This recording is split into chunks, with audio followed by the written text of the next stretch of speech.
by Jeremy Phelps. Go forward for us, Jeremy. Okay, so today we have citizens filming the officers' policy review. We're going to take another look at that. Sergeant Lowen's here to talk with us. And then we've got fiscal year 2016 and 17 goals from the retreat that we just completed. We'll get to take a look at those and any suggestions you guys have for adjustments. That's the first draft, so before they go to council, any critiques are, of course, very appreciated. Discussion of the applicant interviews. Tamara's going to give us a little bit of a briefing on what that was all about. And then lastly, we have we're going to discuss the request from the Human Rights Commission for support on the Intimidation 2 joint resolution, and just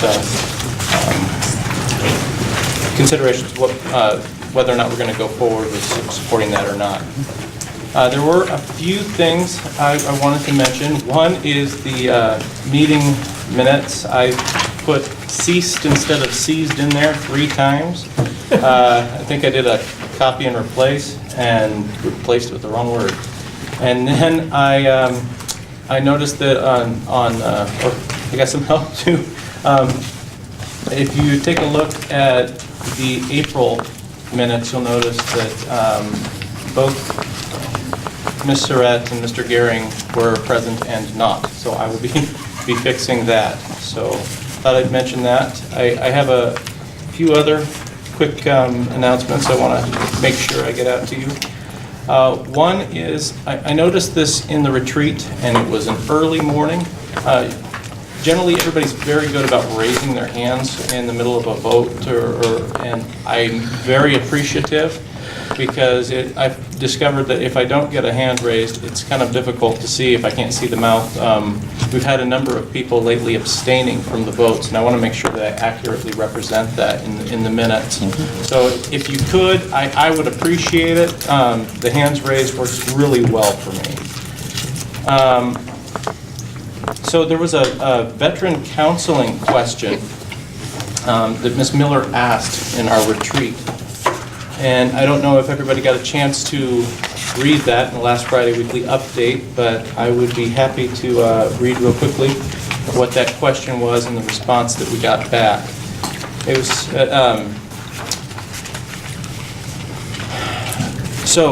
during the last police commission meeting, one of the commissioners asked about veterans who are seeking out counseling either because they have an interest in hurting themselves or someone else. Specifically, they wanted to know, are veterans offered the opportunity as part of their counseling to surrender their weapons before they hit that point of crisis? The response that I received back from a counselor with the VA says that yes, absolutely, the veteran is offered the opportunity as part of their counseling to surrender their weapon and asked if they plan to do so. Most veterans already have a plan of weapon, rifle, or handgun surrender. And a battle buddy, friend, or parent. If they've ever found themselves having suicidal or homicidal ideations. We also ask of other lethal means they may have in mind, because the definition of weapon is more than just a rifle or handgun. I hope this explanation helps. So that was the question at the retreat, and that's the response that we got back. You are very welcome. So there was also, sorry, Mr. Mendes. Just to add on to that response, because that is correct.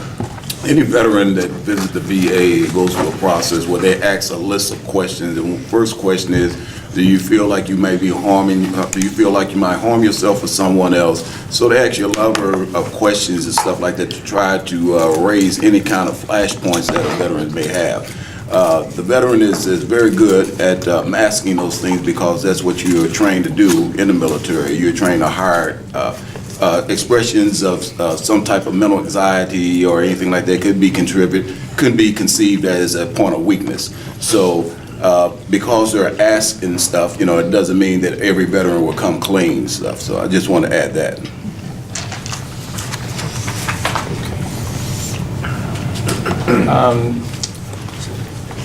So city council action on board and commissions is currently scheduled for June 8th, for those that had questions about when we find out about new members. And the mayor's interview for the police commissioners, or commission applicants, is tomorrow. So that's kind of an update on where we are in the process. And that's all I have for you, so. Okay, thank you, Jeremy. And our next item on the agenda is public comments. And I'll turn the meeting over this time to our Vice Chair, Tara Miller. Thank you. I have several people signed up to speak. The first is Jack Dresser, and you can have a seat at the end of the table there.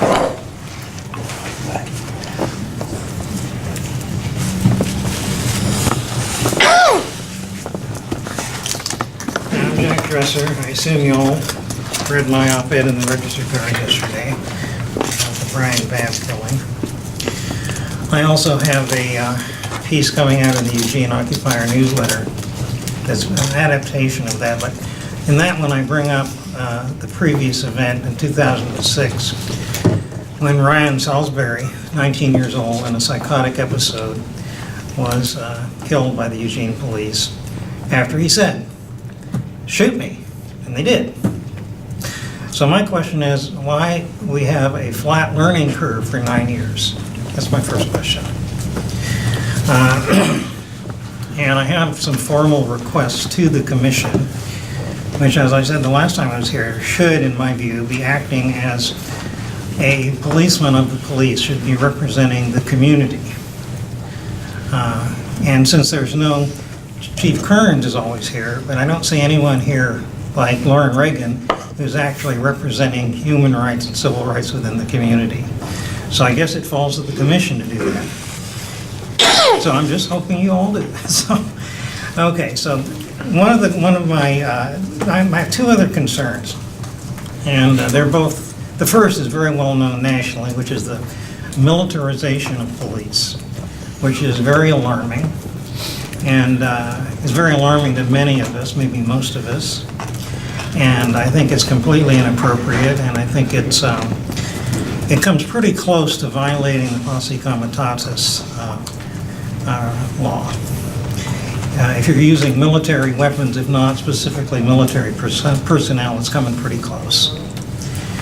So I would like the Police Commission to formally investigate that, to find out exactly what military-grade weapons have been obtained from the Department of Defense, and why, and what their intended use for would be in this community. Secondly, which is less, or this is thirdly, because the first is the Brian Babb investigation. Thirdly, and less well known, is something that Max Blumenthal has called the Israelization of police in the United States. There are thousands and thousands of American police officers who have been trained both in Israel and here under programs administered by JINSA and the ADL, which are two Israeli lobby organizations, all under the mythic banner of anti-terrorism, which has replaced anti-communism as the bête noire of American ideology. I'd like to know what officers, how many have been trained in one of these programs, either here or in Israel, and again, why, and for what intended purpose. Thank you. Our next speaker is Majeska C. Screet.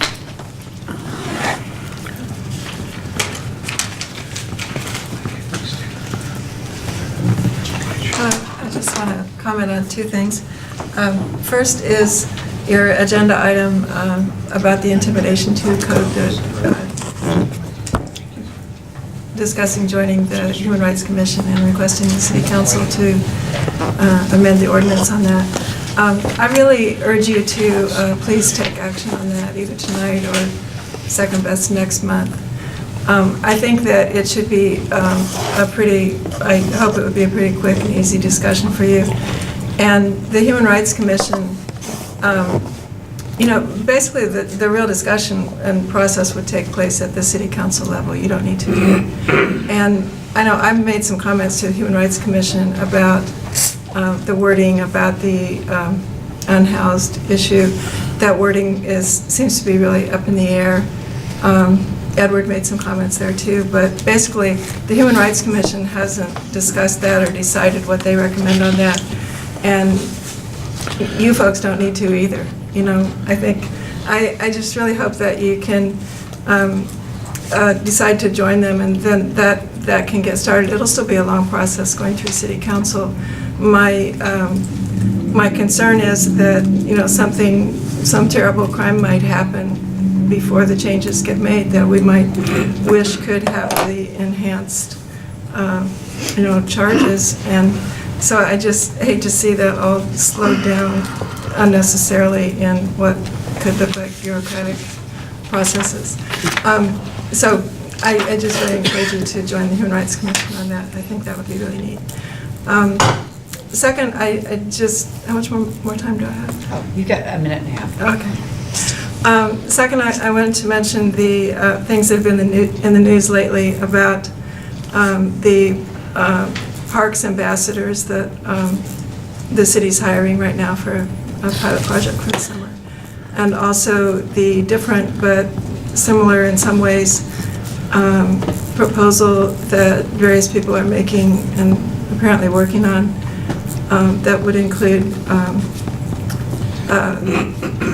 homeless people having some housing along the river and being involved in something as, I don't know what they'd be called, but anyway, John Brown made a very clear comment about that at a city council public forum a few weeks ago, which has caused a lot of stir. And I just wondered if Chief Kearns could give any kind of comments about those things as far as what's the relationship of the police department in both the Parks and Open Space Parks Ambassadors program, and also this other thing that maybe is under discussion. Thanks. Thank you. And next we have Carol Burke-Caldwell.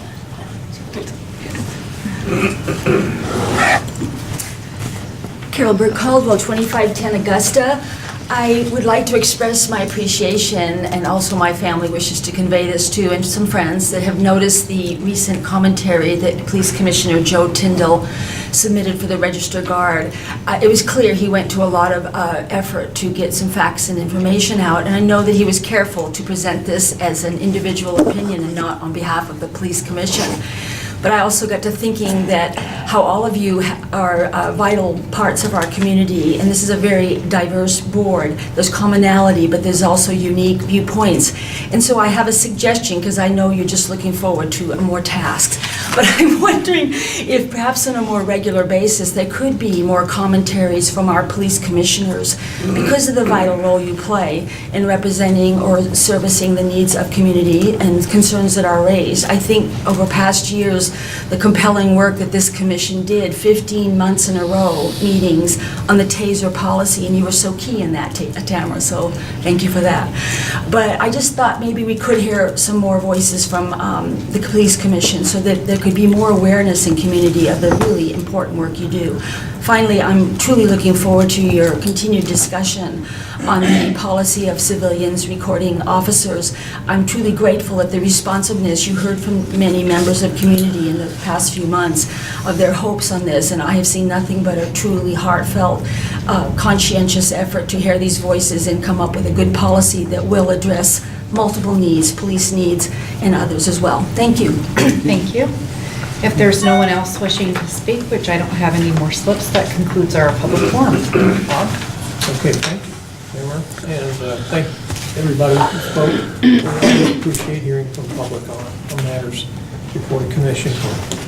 Our next item on the agenda is commissioner comments and responses. So if anybody wanted to respond to anything that was said or have their own comments they'd like to start a queue. Tamara, or we can go around the table. First, I wanted to thank all the members of the public that spoke. I know Mr. Dresser's already left the meeting, but I always appreciate everyone that comes to the meeting and voices their opinion, takes the time to do that. As far as comments about, who should be on the commission, that's set in the city ordinance that created the commission, and the application process has been frequent, and We're just getting ready to have more commissioners appointed, and anyone that wishes to be on the commission is always welcome to apply. So, you know, if Warren Reagan wants to apply for the commission, we're more than happy to receive her application. Thank you. Okay. We want to go around the table, or would somebody else like to speak first? I don't have any preference.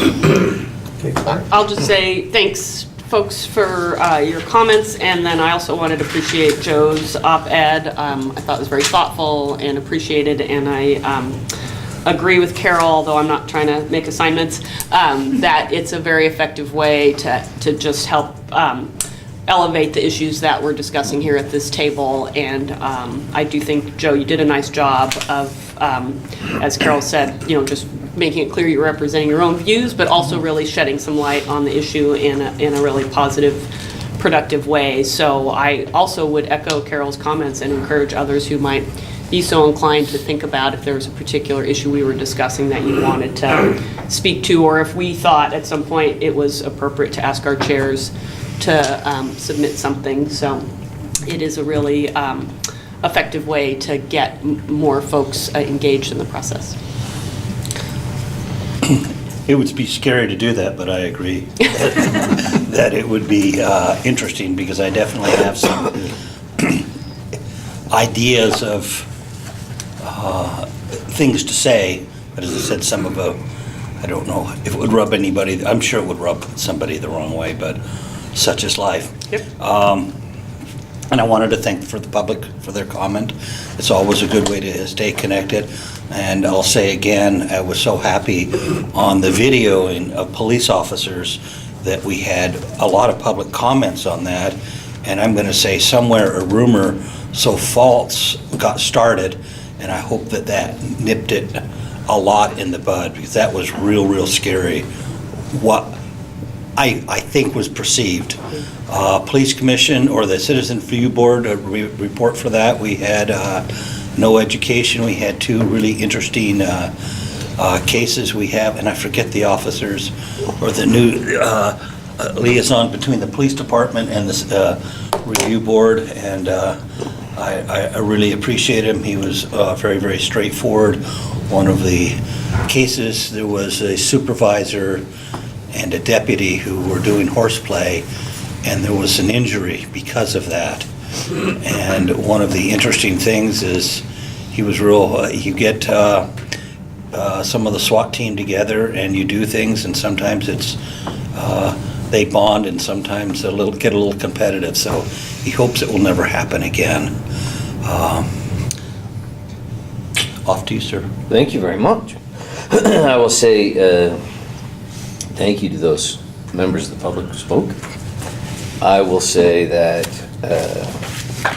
I am sorry I have been unable to attend for a few meetings, and I understand entirely and appreciate everyone's thoughts on the matter and actions on the matter. I think they're entirely appropriate.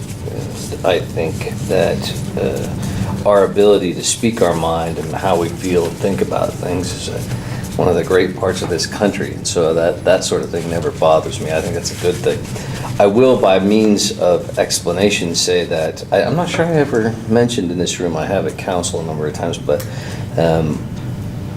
for me personally, I went back to college a few months ago. I added that to the schedule of things I have enough time to do to finish my degree, as I had never done that when I was a younger man. And so besides the run a business and be a city councilor and a single dad, I'm carrying 12 hours at the U of O for the last umpteen months, which will end in 3 weeks, I'm proud to say, with a little piece of paper that they're going to give to me. Finally, after 30 years. So there's that. There's also the issue of, for me personally, when I have my children every other week as a single dad, and so when I do the time with them and their needs always takes precedence for me and conflicts with anything else, including council activities and stuff. I would also say, I guess, that I think there may be, I'll say what I think I believe is the truth, and perhaps clarify some unclarity about roles, just so as I understand it. Maybe this will help. As the chief is the only person with the actual authority to set police policy, the purpose of the commission is to make sure that he has good public input before he does that, and to make sure that he knows the community's will and the community's sentiment and the process of forming the best kind of policy that works for our community and is custom fit.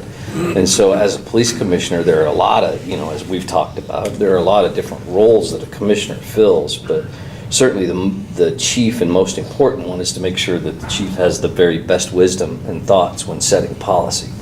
And we give him that in the way of reviewing policy and offering policy advice. And so as a counselor, the chief is never really short on my opinions, and hearing from me even when I don't happen to be in this room. Boy, he and I get together quite often, and I feel fairly comfortable saying he knows my opinions as it regards how he might set policy. On the other piece, as a council liaison, my job is, as I understand it with Claire, is to make sure that the other counselors are informed about what recommendations you are giving the chief. Not so much for us to be here as a part of the work of the commission as it is to make sure that the council is well informed about what you guys are doing. And that's why there's two of us, because there are so many times when we're assigned to 3 or 4 different kinds of committee assignments in the course of our work as counselors, and so we don't all make all of the commission and board meetings that we're all assigned to with individual subcommittees, and that way the council can hear from somebody who was here about anything that they need to be updated on. And so I know Claire has done a fantastic job of that in the last 5 or 6 months, where I have been unable to attend. Now, certainly, with the university stuff finishing, will be more likely to be here more frequently. But you can rest assured that the council knows and is well informed about the activities of the police commission, and that's our primary role. Thank you. Raquel? Well, congratulations, Mike. Thank you very much. And we're going to pass, but I hope you all won't mind. I haven't eaten since lunch. I'm going to go grab something to eat after my turn. Thank you. James? Well, a couple things. I received an email from a U of O journalist, which he says his name, Chris Clayton, regarding CCTV. Wanted to know what my thoughts were on that, and I just simply told him that this is in a planning stage, and in order to find out what's going to, what type of benefits is going to reap or not, it has to be tested first. So there are no conclusions drawn, anything like that. So I just expressed to him, hey, just be open. Let's go ahead and run a trial, and then we'll see how things pan out. So there are a lot of questions that we've expressed. Even the chief has expressed some questions and stuff, but we will never know if we don't test it. So that went on for a little while, and finally, he was pretty satisfied with my responses. On April 17th, I was invited to City Club. One of the issues there was the professional police contact. I believe the policy is 405, professional police contact. In particular, the emphasis was on racial profiling. And that was, it was led by a number of groups that were there, to include LULAC and a few others and stuff. So it was a conversation about that. I brought up the fact that House Bill 2002 was something that was jointly accepted by law enforcement, to include the chiefs of the Association of Chiefs of Police, and also the Association of Sheriff's Departments and stuff, and a host of other legislators and stuff. And I also had mentioned that that particular policy was forwarded to legislators from Eugene for their consideration, and some of those items and excerpts and stuff were actually implemented in House Bill 2002. It was a pretty good discussion and stuff. Chief was unable to make it there, but he had great representation. I believe his captain, Camcar, was there. It was always nice to have him around and stuff, you know. And a number of other EPD brass was there as well. So that's going to be an ongoing issue. I think that probably the best thing to do is that we just keep on letting people know that this is something. I think what I have failed to do, and I should have done, is that EPD has realized that this is a real issue, and they have taken steps in order to address these issues. Is it perfect? Probably not. There's probably nothing that's perfect, but at least they recognize it and have put forth effort, and that would have been my takeaway, so I dropped the ball on that one. I want to thank everybody for coming out with your comments and stuff, very valuable. It's all for me. As far as Mr. Dresser's comments about militarization of police and wanting to know what equipment EPD might have got from the military, seems like several months ago, the Register Guard ran an article that had the sheriffs and all the local law enforcement. I was just thinking it'd be a good idea. We talked about that after that article came out. I'm going to pull that and see if Jeremy can send it out in an update, and maybe if there's any questions about that, we can bring them up at the next meeting. That's all I got. I'm going to use my moment here to do an attaboy for one of your officers. I think a number of you met him at the use of force training. I met him putting an abandoned vehicle sticker on a truck across the street from my home. Just, walked up and he was working on that, and thanked him for coming out and so on. Didn't really know who he was. He didn't know who I was. Another neighbor walked up and said, "Hey, while you're here, there's these guys down the street that have been storing this stuff in the street for like 8 months, and it forces the pedestrians out into traffic." He could have said, "Call it in." What he did was ask a little bit of sort of, neighborly advice about these folks, what's the best way to approach them, walk down and had just a comfortable one-on-one with them. I went my way. About 10 minutes later, my home phone rings, and it's the officer who's looked me up in directory assistance and wanted to follow up with what his conversation with the people about the truck was. And I thought that was rather proactive. Officer, is it Keyser? K-E-Y-S-E-R? That was good community-based policing. Actually, 3 neighbors came up while we were talking. It was just a little discussion of, what's happening in the neighborhood and so on. So it was good beat cop work, and if he was a foot cop, that would have been perfectly natural. That he had to drive out there and deal with all these 3-4 people at once. It was well handled. That's it. Okay. So congratulations. Sure. And thank you for the comments today. I'll have to go back and read the article, see what I actually said that was good. Okay, the thing I did want to bring up is that at our February meeting, we passed a motion to add planning for public outreach to the agenda for when Policy 415 is ready. And for the last 3 months, that hasn't appeared, and I'm wondering when we are actually going to begin planning on how to talk to the public once this is put to bed, and so that the public knows what their rights and duties and responsibilities are concerning how they interact with the police when they're recording them. And so I would like to see a little bit of action to do some planning for that, and hopefully that's going to show up on the agenda sometime soon.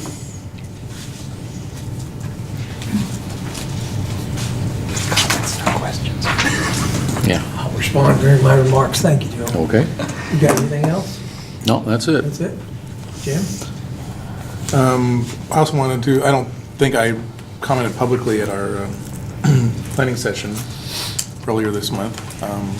But I did comment to Joe personally that I thought his article, his editorial on the back page was very well written and seemed to be pretty straightforward and didn't seem to have a lot of bias in it. I thought it was a very good article. Like I said, I don't think I commented publicly, but I did thank Joe for it. Very good. Thank you, public, for coming out. That's always great to hear from everybody. It kind of keeps us all grounded and kind of lets us know how people are feeling. It's also great to have, I think, this is the first time in a long time we've had everybody, other than, of course, we have our one vacancy, everybody's here tonight, so that's great. I think we've got our 11. Oh, Bill, is it? How did I miss him? Did I miss counting? He's always here. I think I must have counted the chief as one instead of, I'm sorry. Telltale Sorry, lack of a Bill. bow tie at the table, and that's it. Maybe he'll come in later. Make me feel better. Oops, sorry, my mistake. And Mike, congratulations. Sure. May have taken 30 years, but now you have something to put on the wall. Yeah. That's right. Good job. I'm done Thank you very much. with my area. Okay. You're not the only one. Jeremy, did you have anything else, or you pretty much covered? Thank you. Okay, and I'm going to get you to, we went right by you, didn't we? That's okay. Okay. But let me respond to a few things first. First off, the comments from the public are always appreciated. And of course, the militarization issue, as Jesse said, has come up before, and what's used and where do they get it from, and what kind of grants do we receive, and those kind of things are public concerns. So of course, we have to look into that. But I'm not quite sure about this Israelization of police training that I heard about it. It's a disturbing phenomenon because I understand that people read things and see things on the internet nowadays and almost take it verbatim. I've never heard of it, and I don't know how you respond to something that doesn't exist or may not exist. I've never heard of it, so I'm troubled by that. The other issues that have come up here, Edward spoke to me, or emailed during the week about this Chris fellow that spoke with you, and apparently he's on an internship to try to write an article on this issue for the Register Guard. That's what we were told anyway, and so we all had calls from him. So during my conversation, the issue was who speaks for the commission. I've always been told that the bylaws require any position, official position, comes from the chair. So I wanted to make that clear. But as far as, and I spoke with Michael Kinnison with the Human Rights Commission, they have the same policy, and that is commissioners may speak to anyone at any time about anything. And saying you're on the police commission is neither speaking for or against or whatever. You're just saying what your role is in the community, whatever you do. So absolutely, feel free to speak. And it's just that when it comes to representing the commission's point of view on something, we can't say this is what the commission feels. And that would be, I'm not even sure sometimes. So, so I'll be making that statement. And I think we handle it very well with Chris. I hope he's gotten a good overview of what it is we're doing with the CCTV thing. Lastly, the outreach issue that Joe brought up, I am aware that we're still in the process of working on 415. So in that context, I think anything to do with public outreach is up for discussion right here at this table. We've continued this now for 2 meetings. This is the 3rd meeting. We're going to be talking about it tonight again. And in the context of speaking about it, if anybody has issues with wanting to make a public, I don't believe that it meant, perhaps the letter of the motion was to put it on the agenda physically. But I believed as long as we had it on the agenda in the context of 415, and we were talking about 415, that constitutes talking about it. So we're going to continue to talk about it. If someone wants to make a motion to have a public outreach of some sort, that's fine. I have no objection. Motion's always in order. We did have an outreach of sorts. It was conducted on April 7th at the law building at the University of Oregon. Public attended. They spoke on this issue. Ron Reagan hosted that, but there were 4 commissioners present: Mr. Tyndall, Mr. Lorkey, Ms. Hack, and Mr. Whalen. All attended. I've seen the video. I think it's gotten some very good public discussion. Been in the newspapers. A lot of people came here and talked about it. People with cameras. It's obviously a concern. It surprised me what a concern it is. At the beginning I said, my policy would be it's okay to film police, and just don't interfere with the police while you're doing it. That's it, simple. But it's kind of grown in leaps and bounds. So I believe it's gotten great coverage, and I think we've got enough public input. But if the commission feels like they want to hold forums on it, that's fine with me. It's up to you folks. You make the votes. So I'm just here to keep us between the lines and make sure the meeting runs, and that's all I do. So whatever you guys wish, that's fine with me. So Joe, I hope I answered your question. If I haven't, please let me know. And Chief, if you got something you'd like to add? Sure, I'd like to respond to a couple things. I just thought that Jack Dressler's comments are unfair. After the Ryan Salisbury incident, we implemented CIT training that was initially just intended for a small team of officers, but we've provided it to all our officers. And I really think that... What's CIT stand for? Oh, crisis intervention training, 40-hour crisis intervention training. And I really think that our very low use of force rate in Eugene is because of that. We only have one or fewer officer-involved shootings a year. And the analysis hasn't been done. We don't know if anything could have been done better on DeVos Street when Brian Babb died. None of us are happy with the outcome, but we don't know if it was unavoidable. So it's not really helpful to make judgments now when the analysis hasn't been done. The issue of the militarization of police, nobody really knows what anybody means when they say that. I think the person who uses the term probably knows what they mean, but the rest of us, I think it's one of those terms where I think folks have their own idea. You're sort of left to guess at what it could mean. If it means taking advantage of the 1033 program, we've hardly done any of that here. I think we have 5 or 6 rifles that are used by our honor guard that aren't used in the field. So they're cosmetic type of rifles that we use just for ceremonies. And we have a armored Humvee, but a police department the size of ours that has confrontations with armed people would be irresponsible not to have that kind of protection for its officers. So those are really the only 2 things we have. I think we also have a robot that didn't work when we got it. We're not going to spend money to fix it, things like that. Can I fix it? Yeah. I'd like that. One estimate is that we go to 2 or 3 armed encounters with people a week. People who are in mental health distress, and they end very well. People don't die or get hurt, and they are very dicey situations. So I think really our officers should be commended for how well they handle things. Did I like hear you that. correct, 2 or 3 a week? Yeah. Whoa. And I don't know what the Israelization of police is. I have no idea. I've never heard that term. I haven't been to Israel, neither have any of our officers for training, although I'd love to go sometime. And then Majessia asked about the Parks Ambassadors program. We've had, I think for about 4 years, we've had a Park Watch program, which is a community policing effort that we've done together with parks and also with recreation out of the Library and Recreation Services Department. And the Ambassador Program is one of the efforts that's come out of that, which we're doing together with parks. So we'll have, just like we do every summer, we'll have bicycle patrols in the parks. And that's it. Can I just add a little bit on the Parks Ambassador? My understanding is those are going to be paid positions that are hired through Parks and Open Space. Yeah. So they'll actually be city employees, not, I shouldn't say not just volunteers. Volunteers are very important. But, so they'll have, training and the validity of being city staff, but they will actually be programmed through Parks and Open Space, not the police department in terms of what they do, although they'll coordinate with the police department. Yeah, that's right. And we're providing training to them for how to deal with confrontations and how to work with difficult people and report to us. And should be a good program.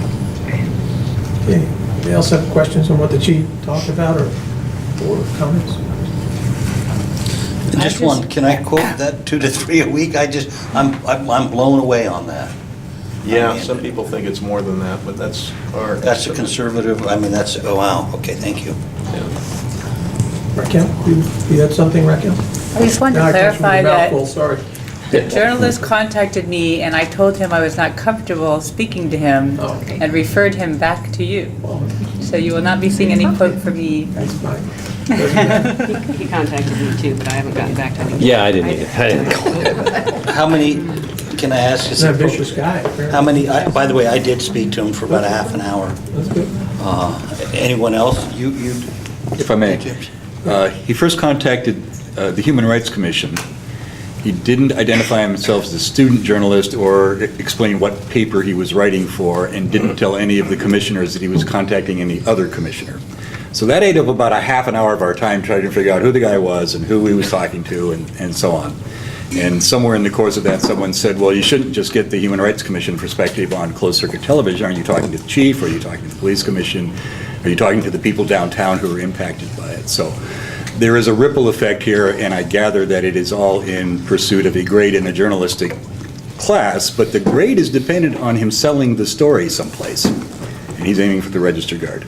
So that's what I know about this, and yes, I agreed to meet with him briefly sometime next week. I Facebooked him. He's also does radio stuff for me. His history is he's a sports reporter out of Medford for the college down there. Nice kid. Okay, so we'll move on to the next item on the agenda, reviewing the minutes. You all had a chance to review them. Is there any corrections that you'd like to see, other than what was obviously been spoken? Edward? First page of the minutes, and I wasn't at this meeting, so I'm just picking holes in other people's work. Under public comment, John C. Helmer talking about the use of hollow point bullets, and I'm pretty sure that's supposed to be hollow. That's correct. Halo? Hollow.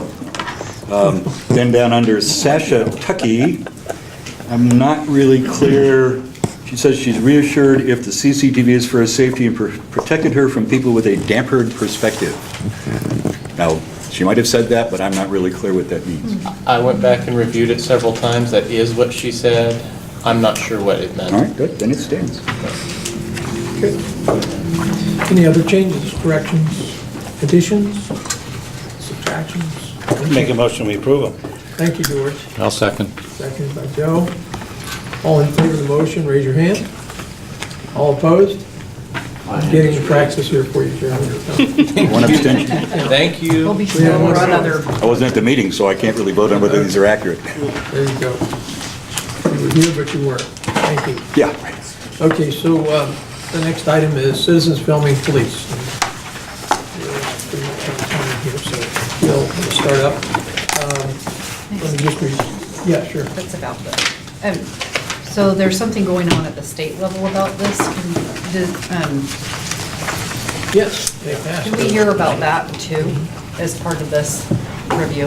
Does anybody know with authority that? Not with great authority, but with some vague authority. My understanding is there's one bill, and I have no idea where they are in the process, if they're even still under consideration, but the two bills, my understanding, one was to clarify, because apparently it's still a question under Oregon law, whether or not citizens have the right to film police while they're conducting their jobs. And so my understanding is there's a bill proposed to make it very explicitly clear that citizens do have the right to film police activities. And then the second piece was related, a bill to, I'm not sure what the change would be, but to get rid of the, or modify the piece around audio recording that has been at issue with body cams and police in-car video even, that you have to inform someone before you can record their conversation. So I'm not sure what the fix is on that, but it's to help make it easier for police and citizens to record without violating that piece of the law. So that's my understanding, and that's about as the depth of my knowledge on those right now. Thank you, Chief. I think that's about right. The, on videoing police, the bill the new law would say that filming police alone does not constitute the crime of interfering. Although a person can film, it can't be interference. That's what I read in the paper, that's all I know, is exactly what they said, that, okay to film, but you could still be interfering if you interfere. when I started in the beginning with this whole problem. So you could be interfering if you interfere, all right? Yeah, Yeah. exactly. You should put that We're in. entertaining that question. All right, I'll start with Q. Joe, you're first. Okay, well, what I've done is copied out the language that I put in the editorial. I made 2 one-word changes, having read it, today again. But I am suggesting this for an alternative wording on this policy. I think it has the advantage of being very brief and very direct to the point. As I said in the editorial, I think that we've gone down a path of adding complexity, and that maybe simplicity is the better way to go. So. Thank you, Joe. Kevin, if you... No. Put myself in here next to somebody's golden hand up.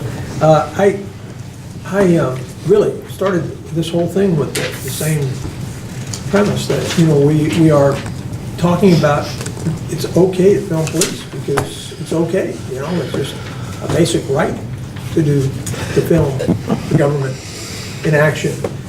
But, whether or not you're interfering is always the question, and people have wanted to put distances and exactly what constitutes and what language and how many warnings you have to give, and those kind of quantitative things that are subjective, of course, to the event, the individual event that's occurring, are what's making this so difficult for us to get through it. That's just my observation. And I have to agree with Joe that we need to have a simple policy that does not, encumber both the police and the person who's trying to film whatever's happening to the point where they are intimidated in either instance, the police or the public, and are afraid to, take action. So I don't know how we accomplish that, but if this policy suits you and you think it does do that, then we'll vote for it. If not, then we'll talk some more about it. I'm committed to stay here as long as we need to. It surprises me how long we've needed to, but anyway, okay, I got Claire, and then Raquel, and then Edwin. So, for the most part, I think this draft policy we have in front of us accomplishes the task that we set out for ourselves. I think it's about as simple and straightforward as we're going to be able to get in policy language. I think although I appreciate Joe's efforts to make it more simple, if we're trying to provide guidance to our officers, they do need to have some examples, they need to have the parameters, they need to understand what the expectation is as they deal with citizens who may be filming them while they're conducting their jobs. There might be an argument for taking the seizure of recording devices piece, and because would assume that there's a section of policy that deals with the seizure of any item from a person out in the world. So maybe that piece doesn't need to live in this, but I think it still provides good guidance, clear, it's related to the topic. So I understand some folks were concerned about some of the language, but what I see in the language is all supported by my understanding of case law and how the courts have put parameters on where people can be lawfully and where they can't be, including police officers. And, so what I see reflected here is longstanding practice and case law, and providing some, I think, clear guidance to our officers on what our expectations are of them if they are having someone film them while they're at work. So I would support the policy as it stands now. Thank you. And I had Claire, and then I had Jim. No, oh, I'm sorry, Raquel. I said Claire. Look right at me. Sorry. Okay. well, I've given this quite a bit of thought. And I think there are 2 separate issues here. One is the filming of the police and their actions. And I think we can assume that if you're a bystander and you're filming the police, you're not filming the commission of a crime. And so you're filming the actions of the police. And in my view, I don't see any circumstance in which the police should ever get to take your recording device at that point. You're not filming a crime. You're filming the actions of the police. Why should the police have any right to take your device? I could see a circumstance in which the police officer says, could you please send me, email me a copy of what you've recorded because I'd like to take a look at that.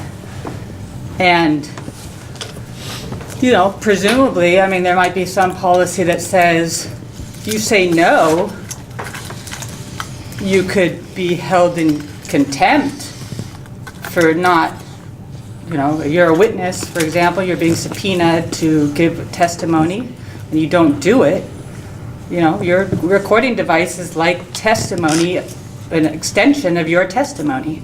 But I don't see it as, that's not a situation in which you're looking at evidence of a crime. And so I don't see why the police should have any right to take your device. And one, I know for a fact that if I'm walking by and I'm seeing either crime or police action, and I think there's any chance that somebody's going to take my cell phone, I'm not going to record it. And so you're really impeding the do-gooders' actions. The person who might have a valuable view on something, you're going to impede that by saying there's any chance that somebody's ever going to take that phone. If somebody says they're going to take my phone away, forget it, I'm not going to record it. I think most people would probably feel the same way. Two, I don't even see the value in that because I don't know about your phone, but if I don't want you to see what's on my phone, if one, you don't have my password to get on it, and I don't know how that works for the police to be able to get that if I don't give it to you. And two, I can go home and push a button on my iPad or whatever, my iPhone, my Apple computer, and I can just erase everything on my phone. So I don't see, again, I don't see any value in allowing the police to take my device. So that's, group one of the people, those people who are filming the police. And then there's the other group of people who potentially are filming a serious crime, which is, in my opinion, a totally different policy. They should not be put together here. And one train of thought, which I know Commissioner Miller had discussed, and you just mentioned too, Claire, is that should be treated as evidence and you should be able to confiscate. But I have the same concerns about confiscating somebody's phone and not treating it the same as evidence. And two, I would propose in that case, as I was saying, that it should be treated as testimony. And just like you yourself are a witness to that crime, you and your cell phone are a witness to that crime, and the police officer, if he believes you have evidence, obviously the first thing he or she should do is say, could you please email that to me so I can have that?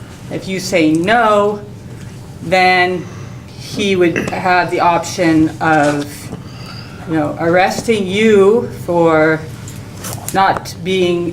for contempt, basically. You're not a willing witness, or getting a subpoena of you and your phone. I think probably I would go with, you can get a subpoena of you and your phone, and if you don't show up with your phone, then, that's like you didn't show up with your testimony.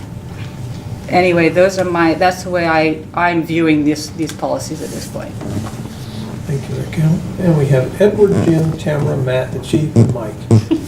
And now we have Jessica. First of all, I promised I would bring this up in this meeting. Commissioner Philip Carrasco of the Human Rights Commission had sent me an email about this.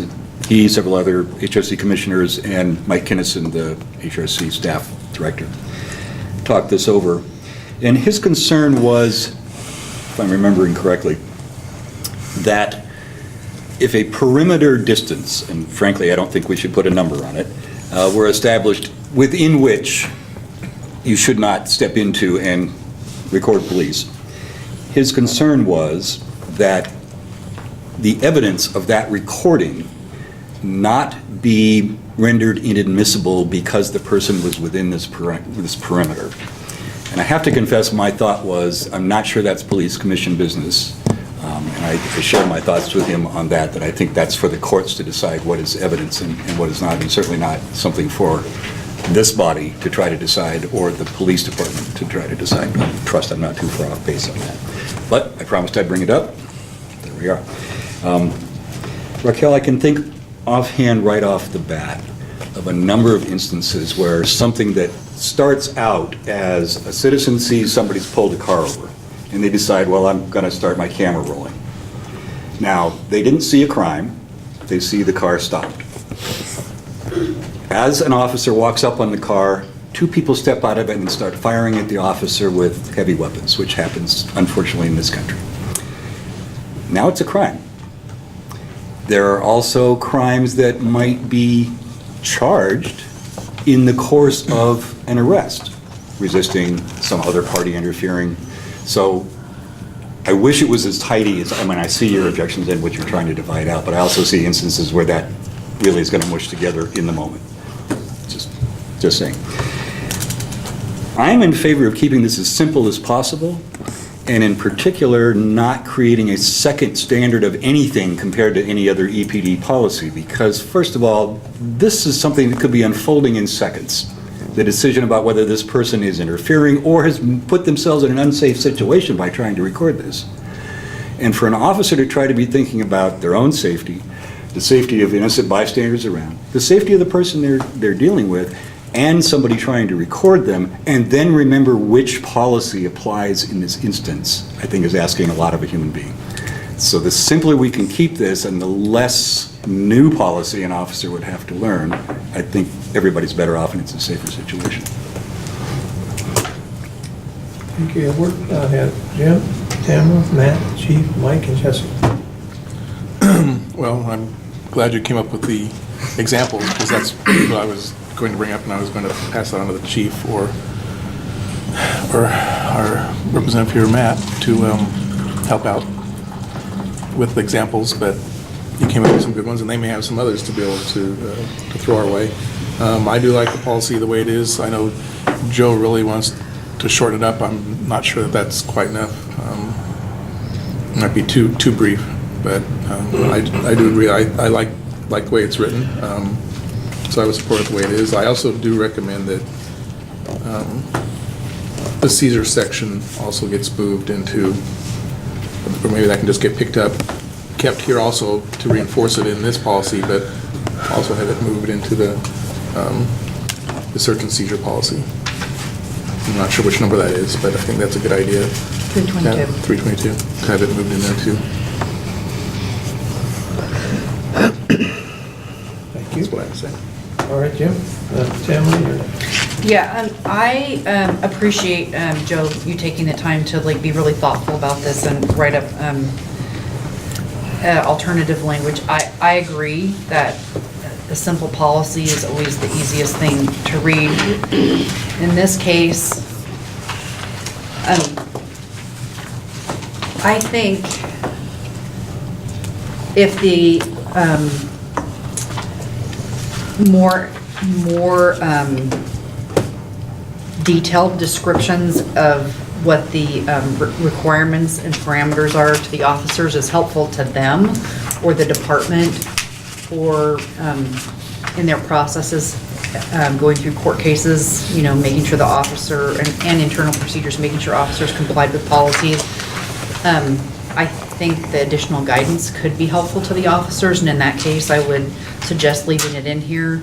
Having said that, I mean, I think there's always, if there's an opportunity to shorten things up and eliminate words that have the same idea and simplify it, it's probably easier for officers to remember. And it's also easier for them to read through and apply to their own situations. I did bring that up in a previous meeting, and I'm going to say again, you know, I do think the search and seizure, I just, in policy in general, I don't see any purpose in repeating the same ideas and laws in different policies in different ways. And for that reason, I am going to suggest again that the search and seizure portion of this policy be eliminated and have policy 322 stand. And policy 322 under exigent circumstances does say that any evidence that may be disappear or may be altered can be seized if there's that risk. So that's my suggestions about that. Other than that, as long as the language works for the department and they feel like it's more valuable to give more words and more detail and more examples here, I'm fine with it. On the other hand, like I said, if it can be simplified in any way, then that would, always be preferential for me in a policy. Thanks. Thank you. Matt, you were next. Joe, I'll put you in the queue. A couple of quick points I would like to offer to the commission to help your discussion. The first one is about the outreach component. I've heard it enough times from both citizens and then debated at the table, the idea of serious crime. And I'm sure because I'm the person who authored this, it makes perfect sense in my mind about how I would apply it and how I would expect people to interpret it, but it's probably not as abundantly clear as maybe I would like it to be. And so if the commission can assist with some language that really offers to the department, its members, if there's a time to seize video, or a recording device rather, we don't want it to be in the event of any crime. I don't need the recording, or maybe I do, but let's just say for the argument, I don't need to prosecute a case of interfering. I don't need the recording of somebody shoving the camera into my face and me asking them to back up. It certainly assists in the prosecution of that person or in the case or our attempts to prosecute them for that. Or an open container, a video of somebody carrying, some of what people would generally consider crimes that aren't serious. Interfering with me while not endangering my safety, many people would say that's not a serious crime. An open container or public consumption aren't serious crimes. Trespassing aren't. But assaulting a public safety officer is a very serious crime. Escape in the third degree or the second degree by assisting somebody else in escaping from police custody, which happens, that's a serious crime. And without enumerating what we say is serious and isn't serious, we just want to offer the guidance, because our intent is to just say,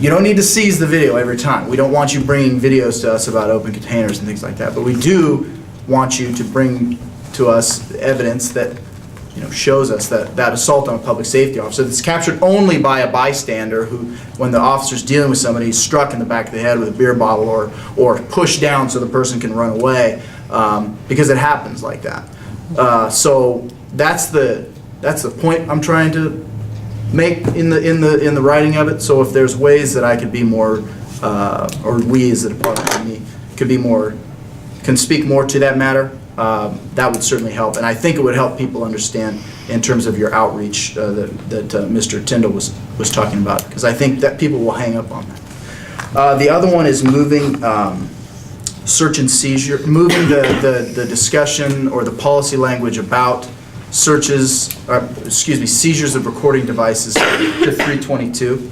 And I would just make a last pitch from my perspective as to why we shouldn't do that. When you read 322, it's designed to be written at the 30,000 foot level. We're cruising over the entire language of search and seizure, and there's plenty of attorneys here or people that are well versed in law, more so than I am, and they understand and know that the world of search and seizure is a vast, complex arena. And we've written that policy so it's general in its application, so people can understand that there's inventories, there's searches that happen incident to arrest or by virtue of a certain exception. And if this event is unfolding and I'm the supervisor and I'm trying to coax the cell phone from Mr. Gearing, it's usually not going to happen in an area where Mr. Gearing and I are maybe having a friendly discord. It's probably surrounded by a group of other angry people or who are concerned people who are probably also videotaping what's going on between us.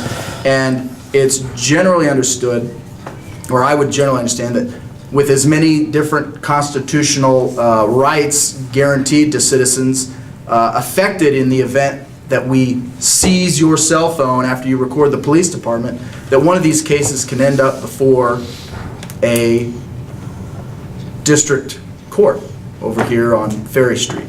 And the department serves itself best by having a real specific outline of what we do in these situations. Because it helps a judge who is going to decide whether or not I deserve, immunity or whether I acted properly or improperly by having a well-defined policy. And I think they look to that matter. And I have been in a situation where it's helpful to me to have the policy or what I should and shouldn't do lined out in these very high, low frequency but high risk or high liability events. So that's my perspective on why just the simple outline of it just takes you really down one clear path. And I certainly understand Ms. Miller's point about there is a section on evidence seized in exigency and evidence seized as a component of the crime, but it's most of that has to do with I'm seizing evidence from the Mr. I keep using Mr. Gearing because I'm staring right at him and he called me a tree hugger, but I'm taking evidence from him after he's arrested. That's most of that. There's possibility that in these events that we're not arresting the person we've seized. I've rambled on long enough, so that's what I offer to the commission about that.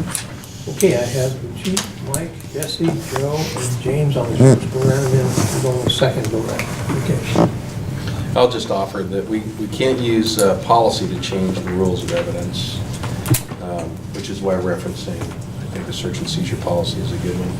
And then, just as an example, one of our officers was assaulted pretty violently not too long ago at a fast food restaurant. And in the follow-up investigation, first thing we did was look for video from the internal video systems that the store has.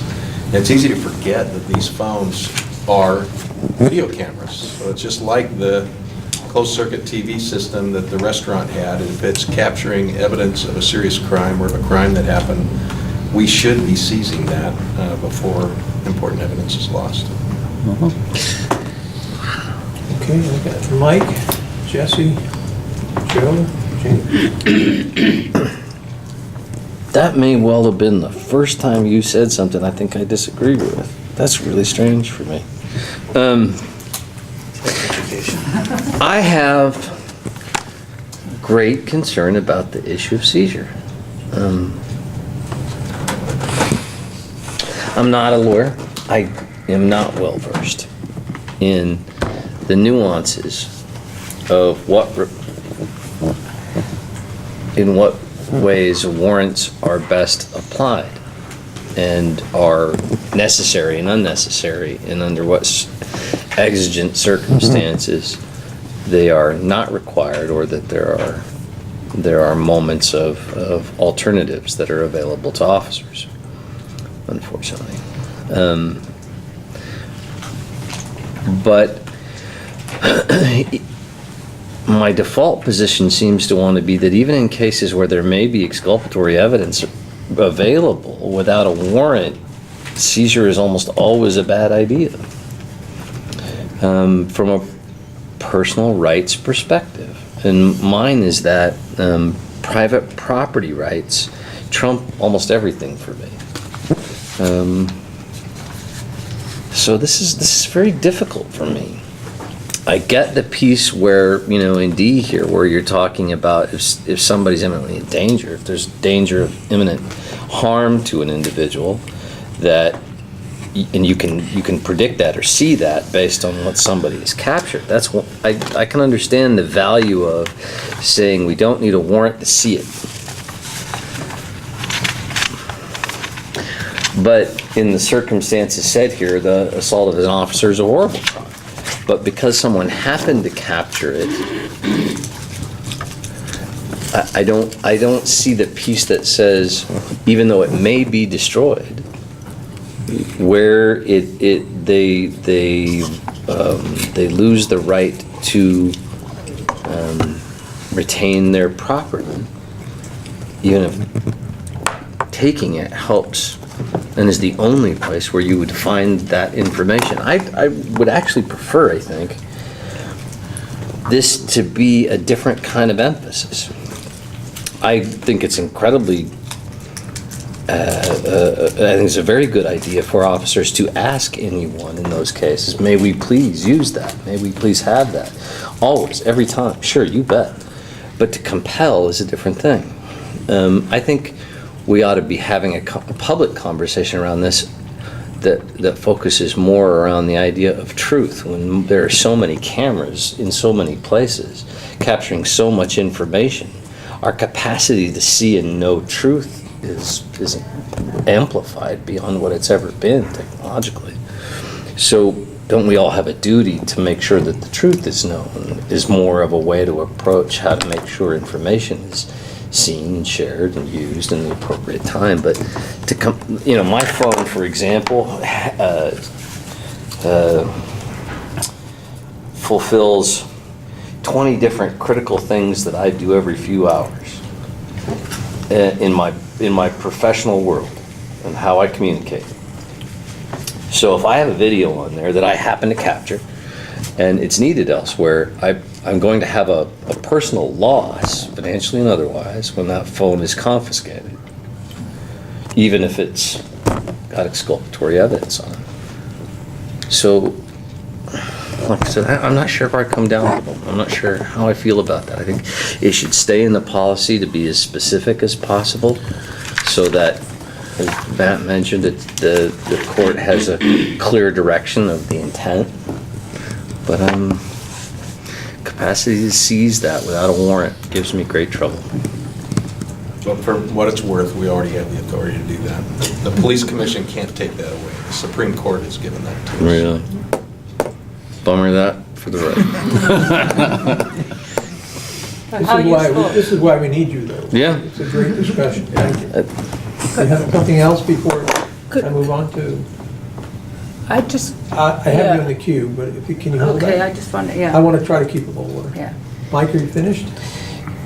Yeah, I think so. I would love to be better educated around that, just because I think that's fascinating, but I'm operating entirely from, gut instinct here as opposed to better education, so. So, Jesse, you're up next. All right, let me start with something I think would be easy. On the first page of the policy, 415.2 says there's an unambiguous First Amendment right to record officers, and then 415.4, the very last line says, however, the right is not absolute. It actually is, but it's subject to legal restrictions. So I suggest that we could strike the is not absolute, and the sentence reads just fine. Is not absolute and. So just the right is subject to legitimate and reasonable legal restrictions as follows. If Mike Grant doesn't object, we'll do that without a motion. You okay with that? All right, fine. That's easy. All right, Jess?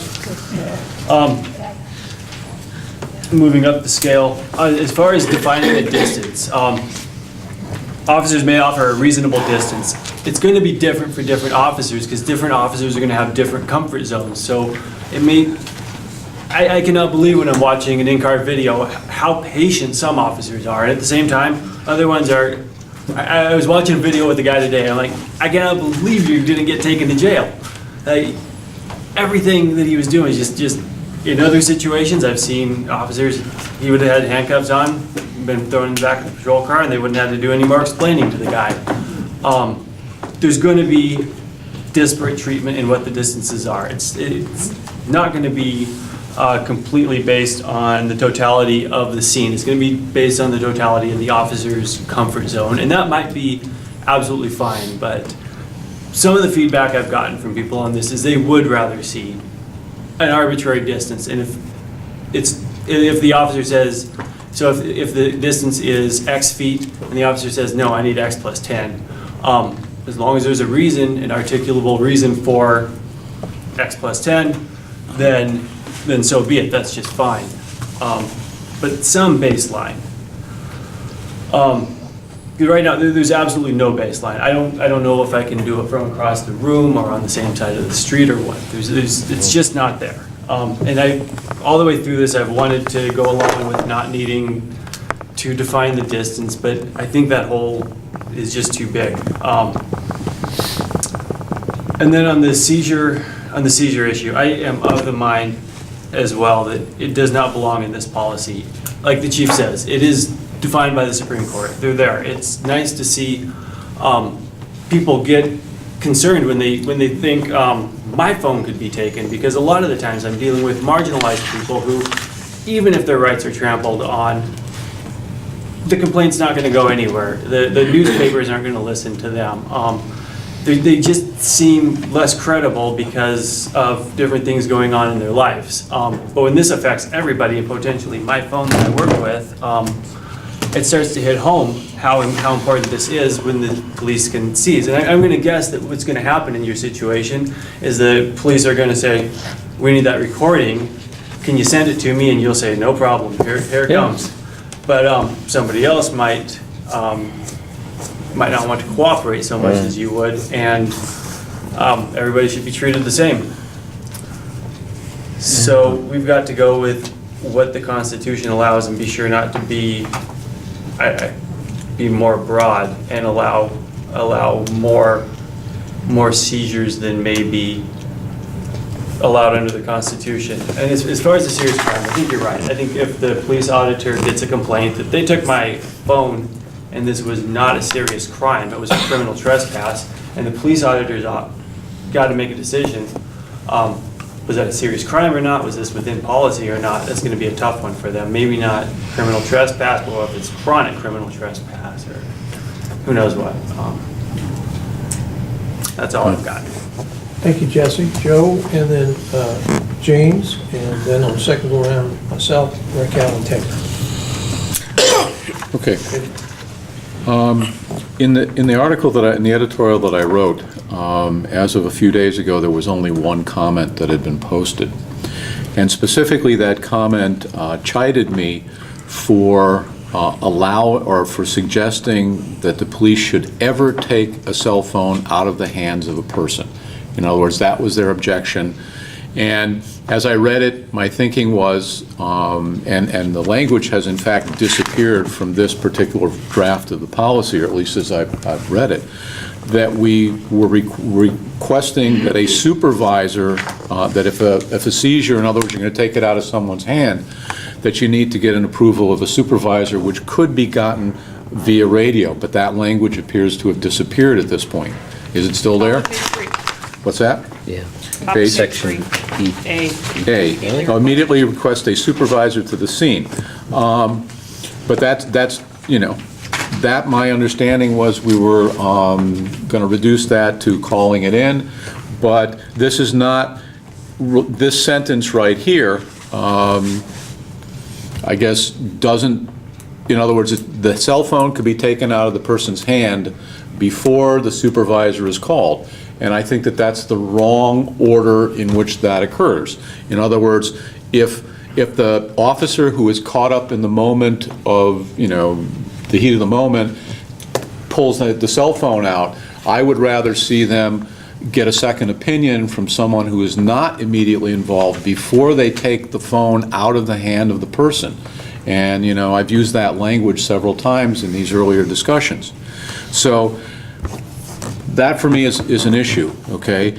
However, the thing that I wanted to do on my time here is to make a motion to form a committee to discuss outreach to the public concerning Policy 415.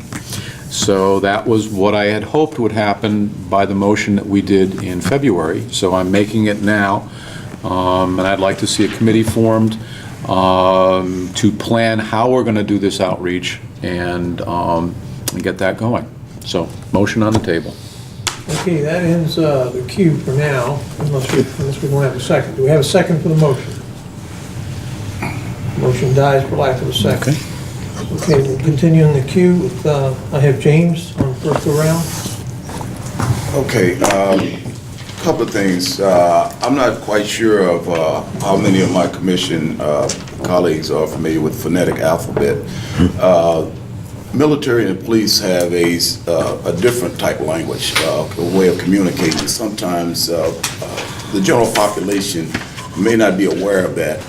And it seems to me that the work that has been put into this is designed specifically for understanding of the officers, where the officers have a direct connect with this particular language and stuff, and the roles and their responsibilities, to include the portion where they talk about the search and also the seizure and stuff. So I think that this is what the design was as officers. And I would ask one question. I've asked a question before about policies that we discussed. If the officers and stuff are, some of this information ran by them to get some kind of feedback from them as it comes back. And with this particular one, have that happened? Not yet. We're not at the point in the approval, or the approval process or the development process where we've moved this far enough along to where we're ready for department members to comment. They may have commented on some that you've reviewed before, but in this instance, it's not out of committee yet to go out to the general public for their review. So. Okay. But they do in each instance. Okay, so in crafting this policy, as I understand it, it's more to be more definitive in a language and understanding that the officer would be able to accept and understand, and not necessarily a little different than the normal public, because there are certain elements and certain words that are used that the public is not adversely adjusted to, or may mean something a little different than them, or than the public. Is that fair? Correct. We can only influence officers through writing our policy. I wish we could influence everybody, but Okay. we can only make them listen. Okay. Them being officers. Okay, so where I'm going with this is that sometimes the language and stuff that we use is understandable by a certain group of people and not by all people. And by taking some of that language away and taking it out of the content stuff, it may lose the value of actually creating a policy. Perhaps this is something that may be expected or necessary by way of the crafter of this policy, to make sure that the people that are really going to be affected and abide by this policy. Amber alert. Okay, so we got. What is that? Yeah, traffic, severe storm warnings. No, it's Amber that. alert, yeah. Oh. Okay, well, we know that it works, huh? Have it on your Everybody's. phone, you should get it. So, what, Let me see the card. where I was going with this is that, probably it might be a good thing. We can always review the policy later on. But if the crafter feels like this is the type of language and type of design that's going to be most effective for the officer out there, I think that we should kind of get behind it and let it develop. And if things don't work out as a policy is intended and stuff, then there's always room to do a review. But I'm kind of troubled. I understand that this is very complex and it's very delicate stuff, and we can come across with all types of hypotheticals and stuff.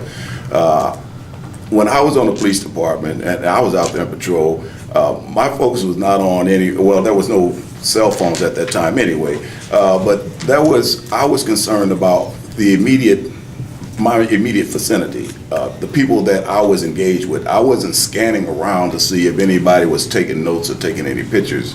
So therefore, I wouldn't run up to someone and take their camera. I don't think that the officers out there on the street is, they're engaged with some type of activity, and then they say, freeze, let me scan, and I'm going to search for cell phones being taken and stuff. I think that sometimes we come up with a lot of hypotheticals and stuff, and we can hypothetical our way out of anything, and before you know it, we're not going to get any place. We can say that fracking is the cause of earth tremors and stuff and so forth. So to be a little bit fair to the to the craft of the policy, I think that we should kind of see where this is going and say, okay, well, let's run this by, let's test this and see how it works. And if it doesn't work, I'm pretty sure that they would give us some feedback and stuff. I would be interested in finding out what the line officers and stuff are thinking about this. And then again, the chief is going to be the approval authority, but I think he relies heavily on our input and stuff. And sometimes it's this table is full of scholars. Okay, so I'm just going to lay it out there. This table is full of scholars, and scholars will drill down on something, until there's bone dry. And sometimes we got to leave a little meat on the bone. Thank you. So I noticed that you haven't been on the first go round, so you go to the top of the list, and then we start the second go round. Is that for me? Yeah. One of the things I'm real careful of in any kind of policy is not to micromanage a trained professional, which we call policemen, or to give them guidance. And I think sometimes I don't know, just it appears to be disrespectful for this trained professional. Thinking of situations, and here I go, just what you were talking about. I'm filming my buddy John getting arrested, and John all of a sudden gets violent with the officer, and I'm not going to give up my phone. I'm going to probably be running away, and yeah, it would be great. Here, let me call my officer while you hold your phone. No way. Give me your phone, and I'll call my supervisor. I mean, some of these are just, to me, just really common, plain sense. We have a trained professional there who, if we start micromanaging, we're taking away rights of them doing their job. It's going to be real, I don't know, I'm going to call it devastating for the morale of the officers. So let them exercise them. To answer your question, Raquel, all you need to do is turn off your phone, and you can't erase anything on your phone. And then you go into and Joe would know about this, go into a room, an RF-free room, and there's going to be no communication or a cell phone area in case of the officer, wanting to get it. Yeah, they still have to get your phone, but I mean, one of the things I believe we think about is we think about with our biases of we're good human beings, and we would, want to help, but I think probably, I don't know, 10 or 15% of what the police, just a wag, that deal with are not upstanding citizens like us and may have other devious things on their mind. So I'm kind of into giving the police officers latitude because of all the professional training they get. Thank you. Thank you. We can go to the second round now, or we're supposed to take a break. Break would be good. Yeah, and then we can come back because we're into the next chief presentation. So if you would, put you on the list. Before we break, if I could, just one thing. Is welcome one of my fellow human rights commissioners, Ken Newbeck, to the room. Okay. And part of the reason Ken is here is as a resource for any of you who might want to talk about what's up on our agenda here in terms of intimidation too, which Ken has helped move Thank forward. you. So everybody be back at 7:10. We'll reconvene. Thank you. It's more than 10 minutes.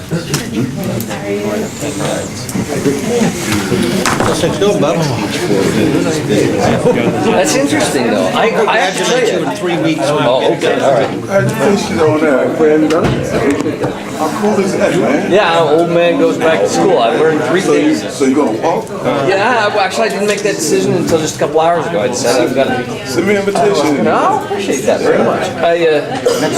That's pretty fantastic. Thanks. Yeah, It's real tough getting back on the horse. I've been taking 12 hours, which is like 20 hours of work, for 9 months. And I've worked my business 30 to 40 hours. I'm single dad, and I do about another 20, 25 hours in council. So, and my kids, it's funny because I have them every other week. So on the weeks that I don't have them, it's no big deal. Now, the weeks that I have them, I've brought them before. Yeah, twice. But what happens though is at their age now, they're in into they have so much work in school, and they have projects, and they have things, and like at least 3 or 4 meetings I can think of where they had a concert where they had a thing they had to get done, and Dad needed to help them, and I said, I'd love to go to the police commission, but my kid needs this right now, and that's not even going to be a tough call for me. Well, no, I think it's cool. Yeah, we just missed you. But yeah, no, I appreciate it. On the bottom of that policy, 415. Yeah. Well, you see how he would articulate this stuff, and he always come up with this thing, well, I'm not that well versed. Yeah, right.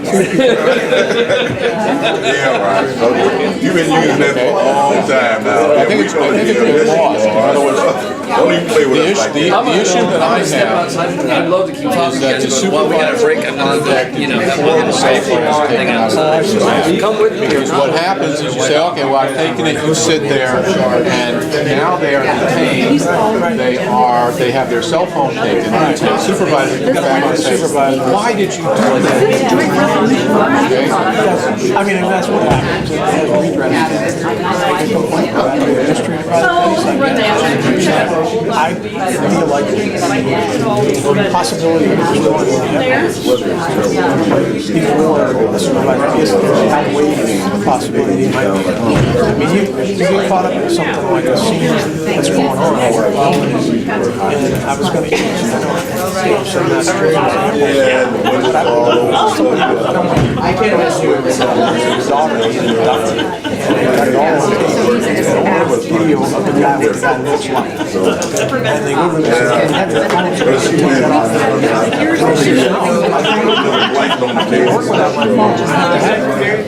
I quickly deletes it because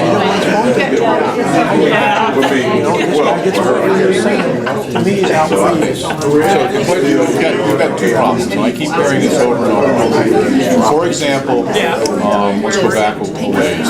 We had the city manager's committee and Lieutenant Klinko was there.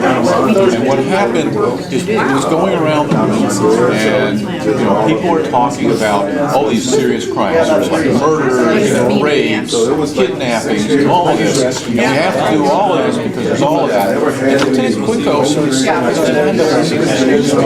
those are extremely rare events, okay, which we normally do not deal with. There's only a few of them a year.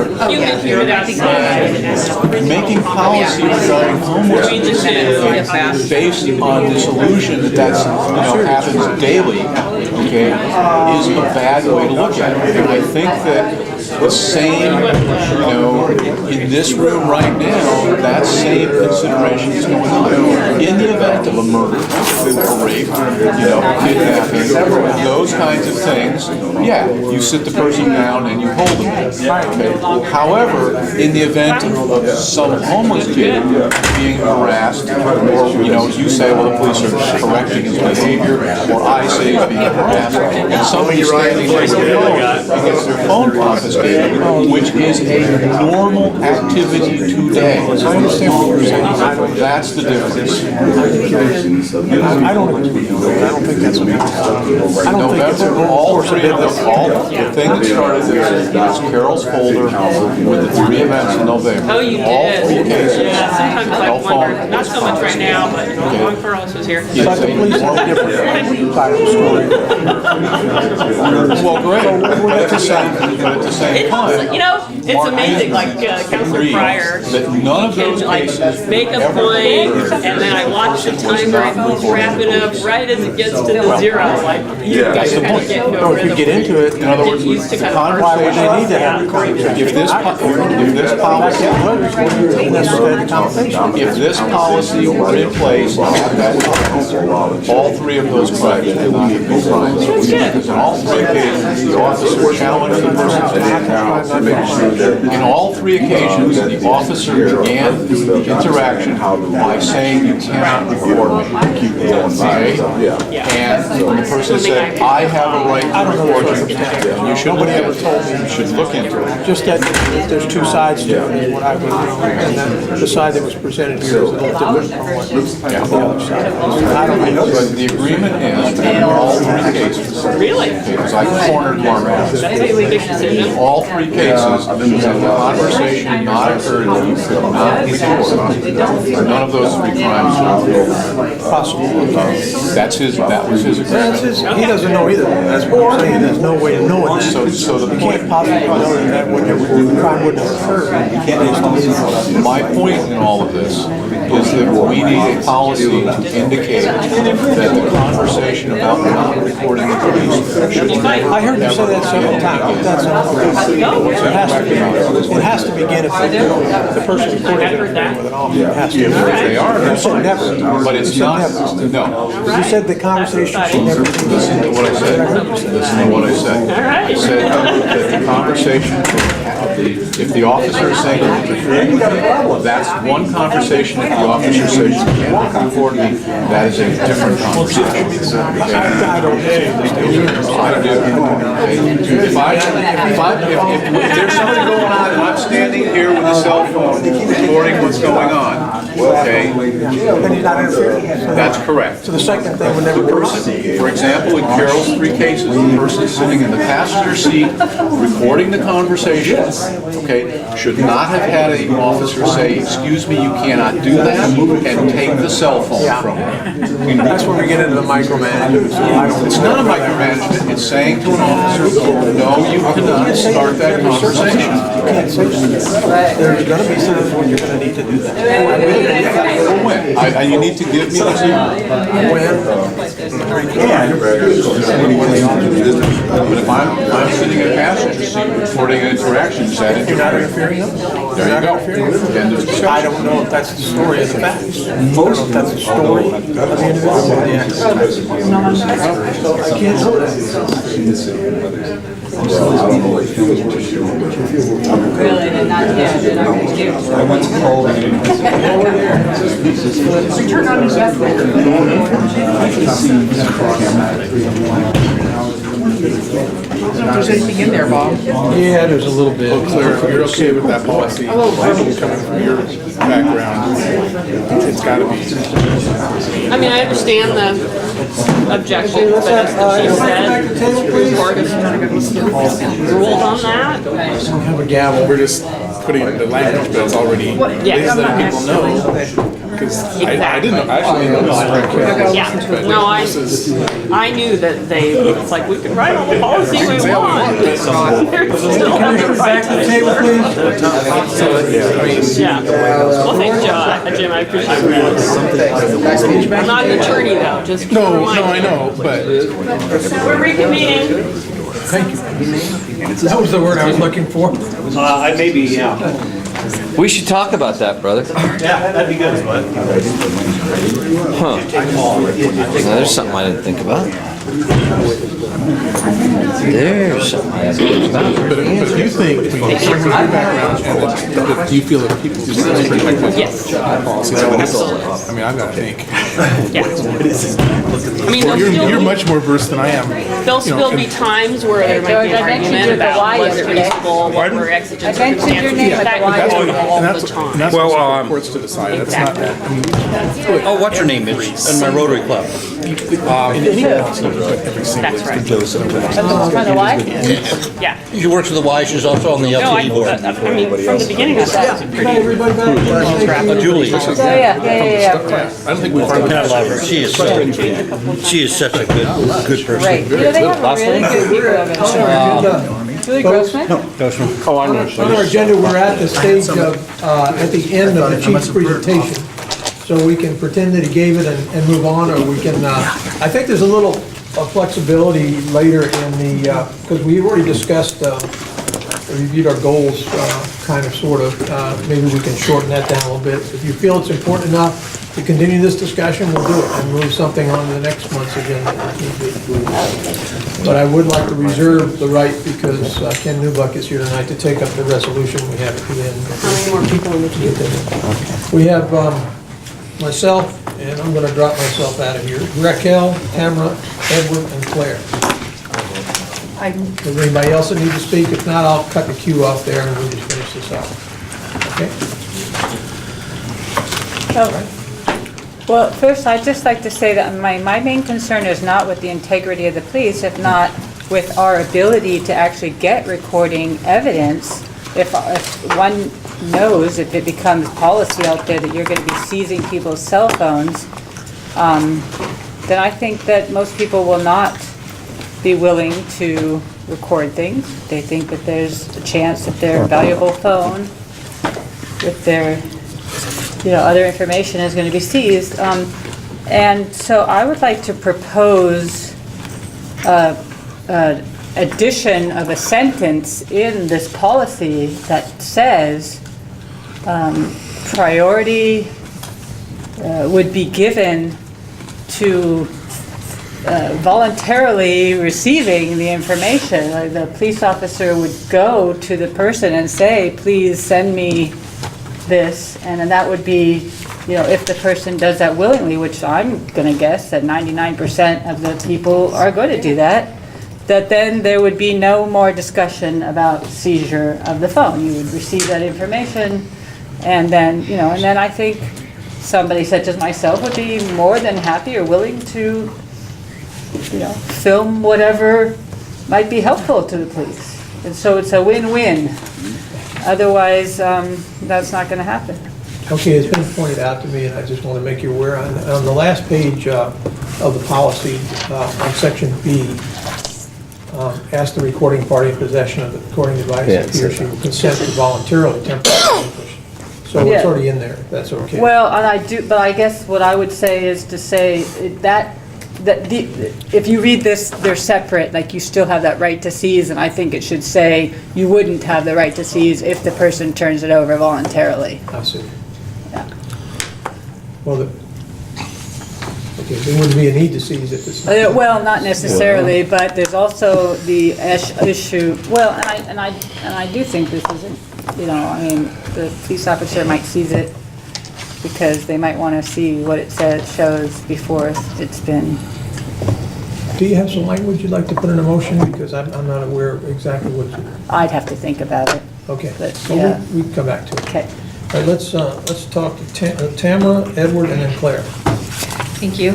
I'll keep my comments brief. It's interesting to me that we've had this discussion before. While there's a huge proliferation in the availability of cameras and recording devices, because everybody has a cell phone, presumably, and most people, and all of them record, or most of them record, this problem and this issue is not new, of seizing recording devices. Cameras and camcorders have been around forever. So I just look at it like, yes, they're more common now, but this is no different than it has been all this time, where people have had the opportunity to record or take pictures of crimes in the past, and may or may not have had them seized, depending on what the situation is. I do like that the policy is written to ask for the recording party to consent to turn over the information first. In regard to people who might say that police shouldn't have the right to seize recordings of a crime, I would say to them, if there was a recording on that person's recording device of an assault or a serious crime against your mother, your child, your friend, you would want the police to have the right to seize it. So you have to look at it from, both perspectives, and they do have the right to seize it. So it's sort of a moot conversation anyway. And as far as calling a supervisor to the scene, I think that's fine, but we all know it takes a second or two to delete something off your phone. So that's not something that, if we're going to keep that language in there, it's not something that should delay any of the other points after that. It takes someone no time at all to upload it somewhere else and delete it off their phone, and then the evidence is not available to the police.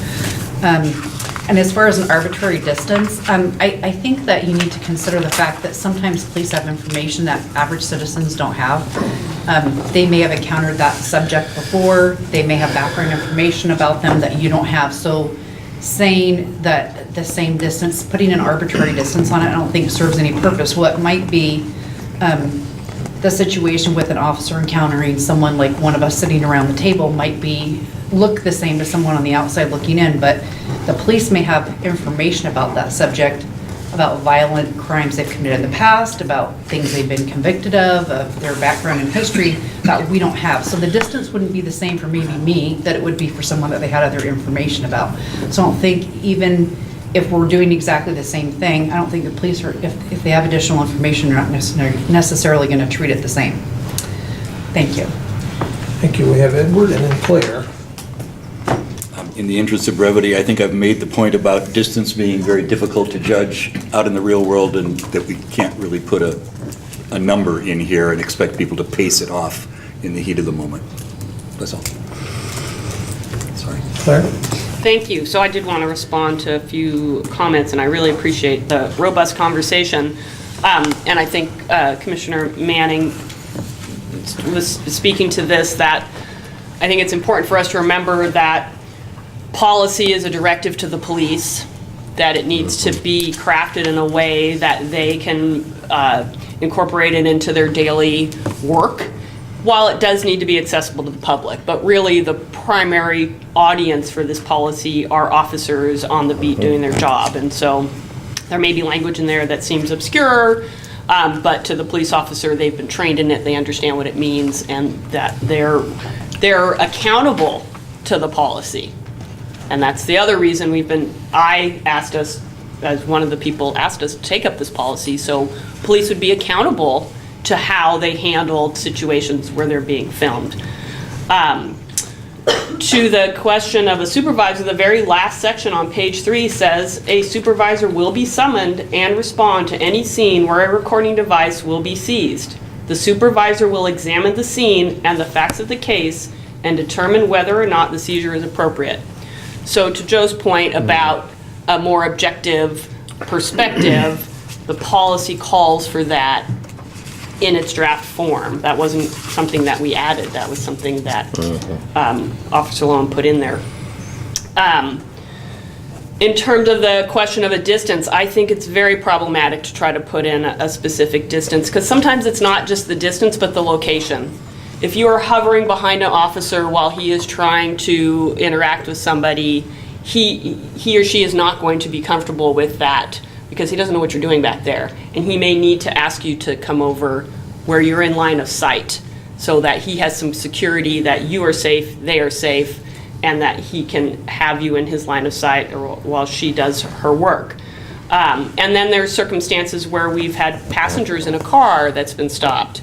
So how do you judge a reasonable distance? Do you ask that passenger to step out of the car and walk 5 feet away? So I really think, though it's imperfect, the reasonable distance based on the totality of the circumstance is the language that the courts have upheld for other situations, and I think it's what we're left with to work with here. In reference to the Supreme Court, there are plenty of Supreme Court decisions that I don't like or agree with. But, as the chief pointed out, the police have the right to seize our phones now if they think that's the way to obtain evidence of a crime. So I think what we're trying to do here is, again, put some accountability around how that is done. There's language in here that says the device must be returned at the earliest possible time, and its owner and operator given instruction on how it can be retrieved. I don't think it's the intent of this policy to take people's phones away for, a month, maybe even not 4 hours. But I think it's really interesting, the reaction around the table when we've all become so dependent on these devices, and it's become very personal, this particular issue, in a way that other policies we've discussed have not been. But the fact is, the security footage taken by a private business belongs to that business. It doesn't belong to the public. It doesn't belong to the police. They have no requirement to offer it up to the police without a warrant or a subpoena. And so while it might not be as valuable to them as our personal electronic device is, it's the same thing, kind of what the same point Tamara was just making. One additional piece of language that might be helpful in here around the move to a reasonable distance piece, and I believe there was some similar language in the taser policy, is some language about providing the person an opportunity to comply with that request. So that we're not left with a situation where I told you to move, you didn't move fast enough, now I'm gonna arrest you. So it could just be a one sentence. And that's what I have. Thank you, Claire. Well done. I'm going to congratulate everyone on a spirited debate, and it's about process. I think we've all been honest in the process, and everybody's put in their point of view here. I think we've made all our points clear, and I believe it's time for a vote on the issue. So I'm going to move that we approve the policy as amended tonight with one change that was made that the administration has agreed to. And a second to the motion? Second. Second by Jim. All right. Discussion on the motion. Anybody feels we need discussion? I think we've discussed it pretty thoroughly. All right, all those in favor of the motion to accept the policy, raise your hand. Keep it up for a minute.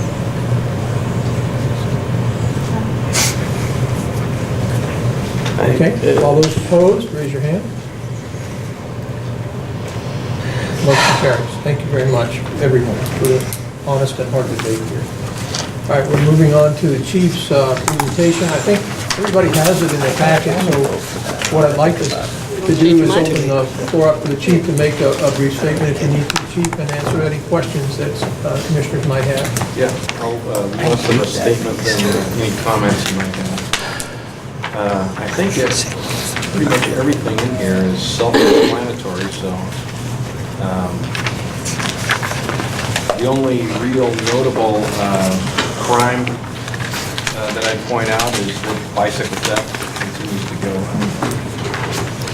But other than that, I'll be happy to answer any questions you have about it. Is bicycle theft, do you think it's an organized bicycle theft, or do you just? Don't have any information. I mean, that's a theory that we've had for some time, but we've never found any evidence. No idea where the bikes are going? I think they're just recirculated into the community. They're not, To people with bikes. people don't know what their serial numbers are on their bicycles. They're not registered. We don't require them to be registered. People can't register them. Thank you. Chief, are those bikes that are locked? There were several years ago that there was a problem with the locks. They found they were easy to open with a pen or something. Have those been updated? Are people using good locks or unsecurity? They're stolen in burglaries out of homes and garages, and the locks are cut. And it's all varieties of theft. Thanks. Okay, I have Mike, Jim, and James. Just want to take a second to compliment EPD at their capacity when this is such a difficult issue. I'm aware of a circumstance where a young man's $500 BMX bike was stolen from in front of a middle school. Had the chain cut, it was locked up. And the thief went to sell it on Craigslist, and the female officer, met the guy in a park, got the bike back. And my son was very grateful. I knew that was next.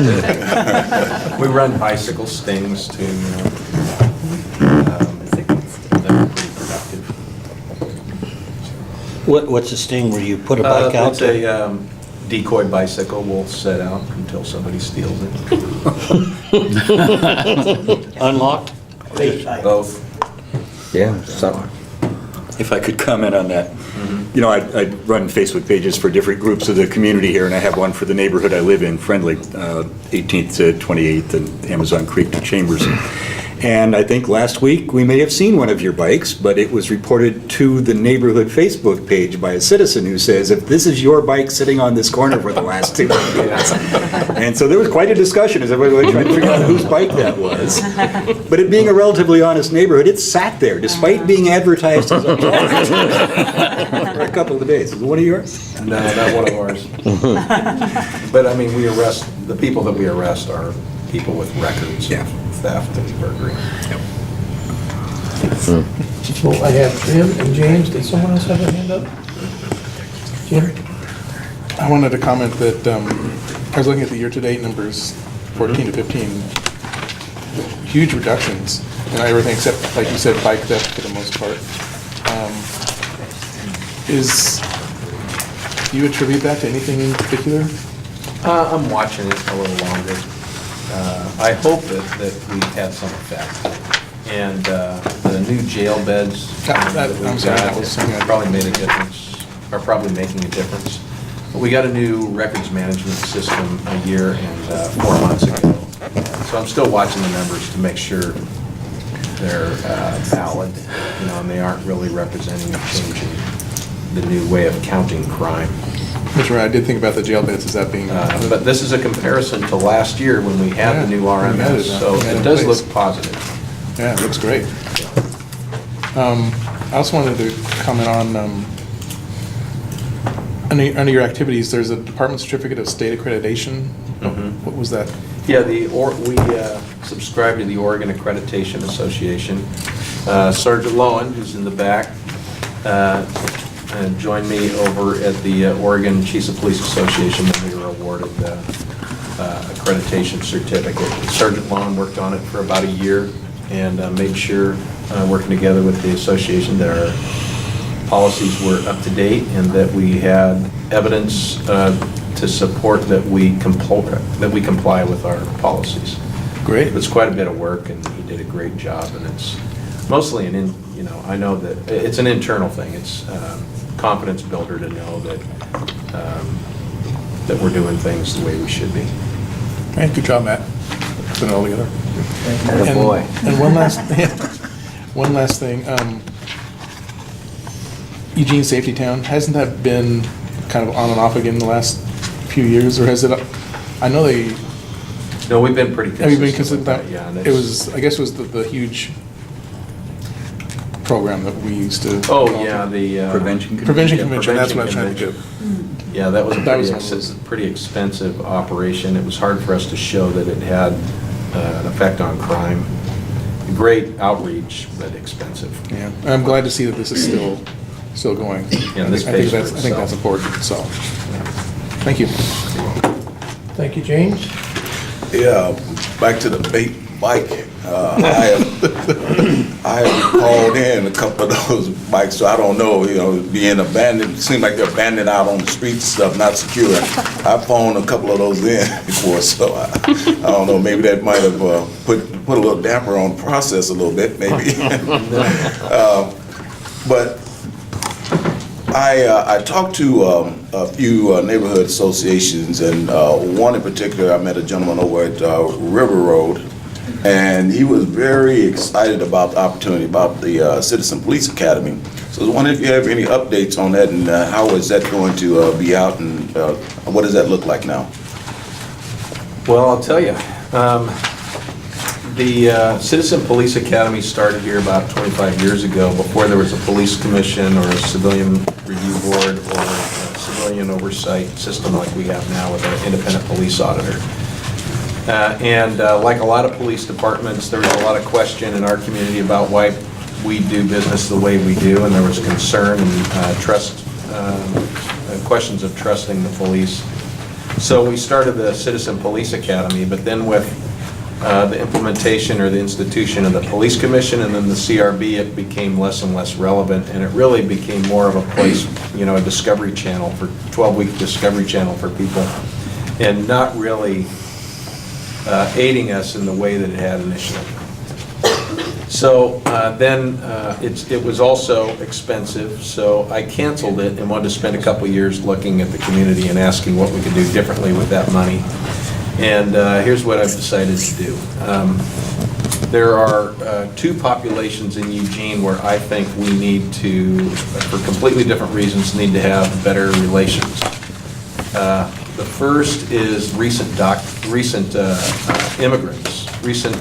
Many recent immigrants are afraid of police and don't call us even when they are the victims of very serious crimes. So that's not good. We're not providing services to recent immigrants, undocumented immigrants, that I wish we were. And so what I'm working with some community members to carefully design setting, environment, curriculum, so that police officers can have a dialogue with recent immigrants to describe what we do, why we do it, and to learn more about the fears that people have about the police in order to reduce that so that reporting is better and our delivery of services to that population is better.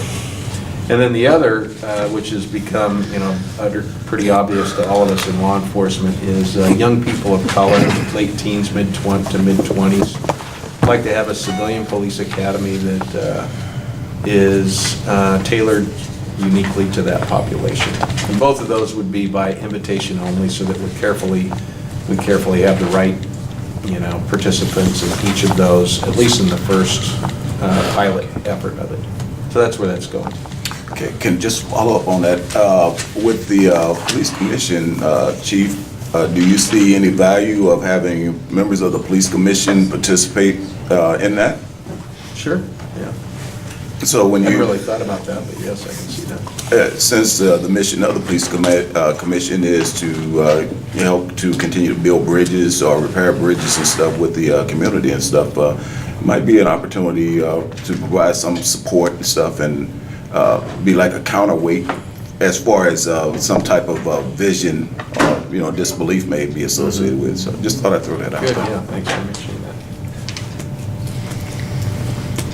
Clear? Thanks. Just in response to that, Chief, those are two very worthy initiatives. I really commend you on taking those up.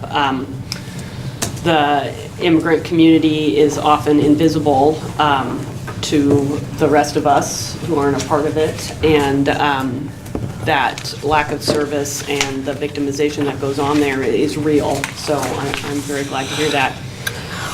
And the other piece too for young men of color. And you probably are aware that Raquel works with the immigrant community, so I'm not necessarily volunteering you for that, but just want to... Not necessarily, but... Stay in our good graces. So we do have at this table, some good resources that I would encourage you to at least talk to them and see, if they can help be a part of that in some way. So thank you for that. That's great. We've actually met about it. Okay. Great, thank you. Anyone else? Okay, we'll move on to the next item on our agenda, which is the discussion of the goals. And we, of course, held a retreat. Already missed it. We had great pizza. Lots of coffee. And bagels. Yeah. So we did accomplish a lot. I'm really proud of this commission. We really came there prepared. And recognize the key issues, the top-weighted ones are absolutely key to this community. So I think we have done an excellent job of prioritizing this. And if anyone needs to speak about it, that's fine. The purpose of putting it on the agenda today was to finalize the step and formal approval, notice to the public that we were going to vote on this. So, go ahead, Claire. So I am sorry I missed the retreat. But at the same time, I would echo some of what Councilor Clark said at the beginning of the meeting. And to some extent, although we participate in the conversation and add our voice, this is really the Citizens Police Commission. We are elected officials. We have a privileged place in terms of a soapbox that you all don't have. And so it was actually more important in my mind that you decide together the priorities of this commission. And it looks to me like you've done some very good work, so I want to thank you for that, and I look forward to your report to the City Council when it comes around. Thank you very much. We're pleased to hear that. We are going to have to report next month, I think, so we hope we report on, get a good reception from the rest of the councilors. Jim, you had something? I just wanted to kind of play off what Claire said about, and Mike also, something that we discussed, I think while you maybe weren't there, is that how much we value your opinions at the table and how important we think it is that you're here so that we get to hear that, because a lot of times we don't know what the council's thinking for one thing. We may be going one direction, the council is going another direction, and just say that we really do value your opinions and we really like to hear them. Thank you. I appreciate what you're saying, and I can certainly understand it. I get it very clearly.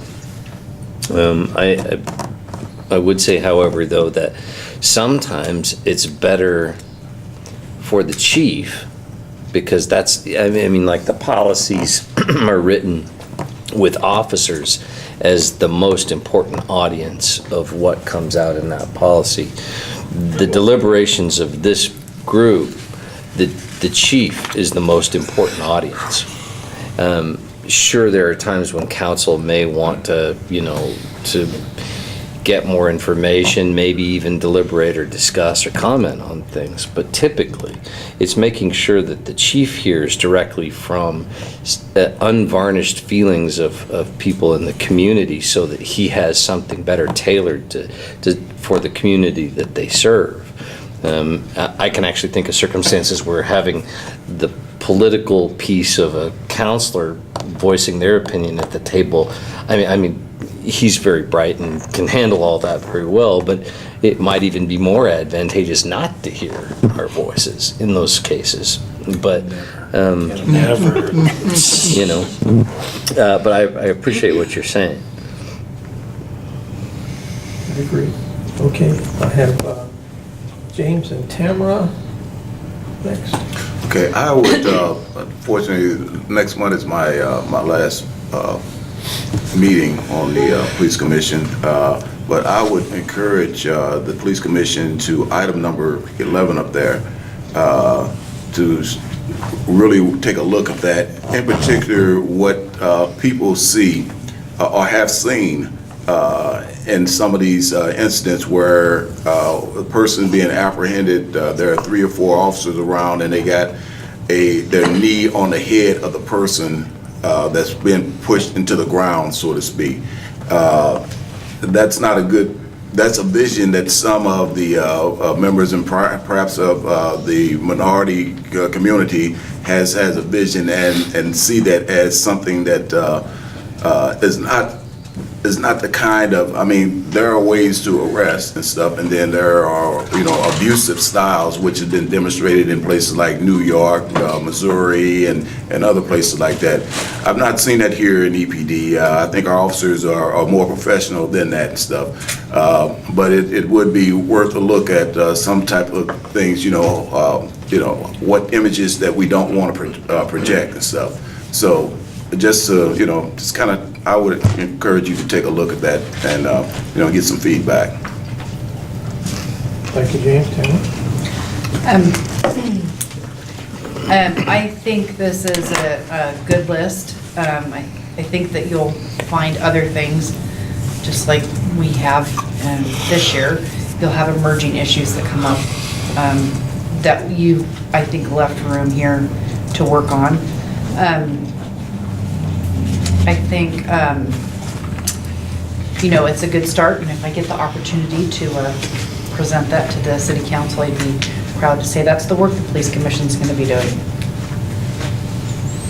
Thank you. So I take a motion to go ahead and approve the work plan for 2017. I'll make a motion we approve this. Made by George Rhodey. Second. By James. To Edward, okay. Okay, we got 2 seconds, that's fine. Any further discussion on the motion to accept the 2016-17 work plan? All those in favor of the motion, raise your hand. All opposed? Unanimous. Abstain? One abstention. One abstention. Okay, thank you. Missed that. All right. Moving on the agenda, we have our next item. Discussion on applicant interviews, and I understand Tamara, as chair of the committee, you have a report for us. Included in your packet today is the letter that went to Mayor Kitty Piercy regarding the candidates that the committee of the commission that did the applicant interviews sent. And so I don't know if there's any questions or not. Just in case you're wondering about the candidates, Terry Robertson is a female. You didn't realize or know that, so we did have 1 female applicant. And we had 2 applicants that were not eligible to be on the commission because they don't live inside the UGB. One we interviewed and didn't know at the time, and one had been identified previously. So I think there's some good possibilities and some folks that bring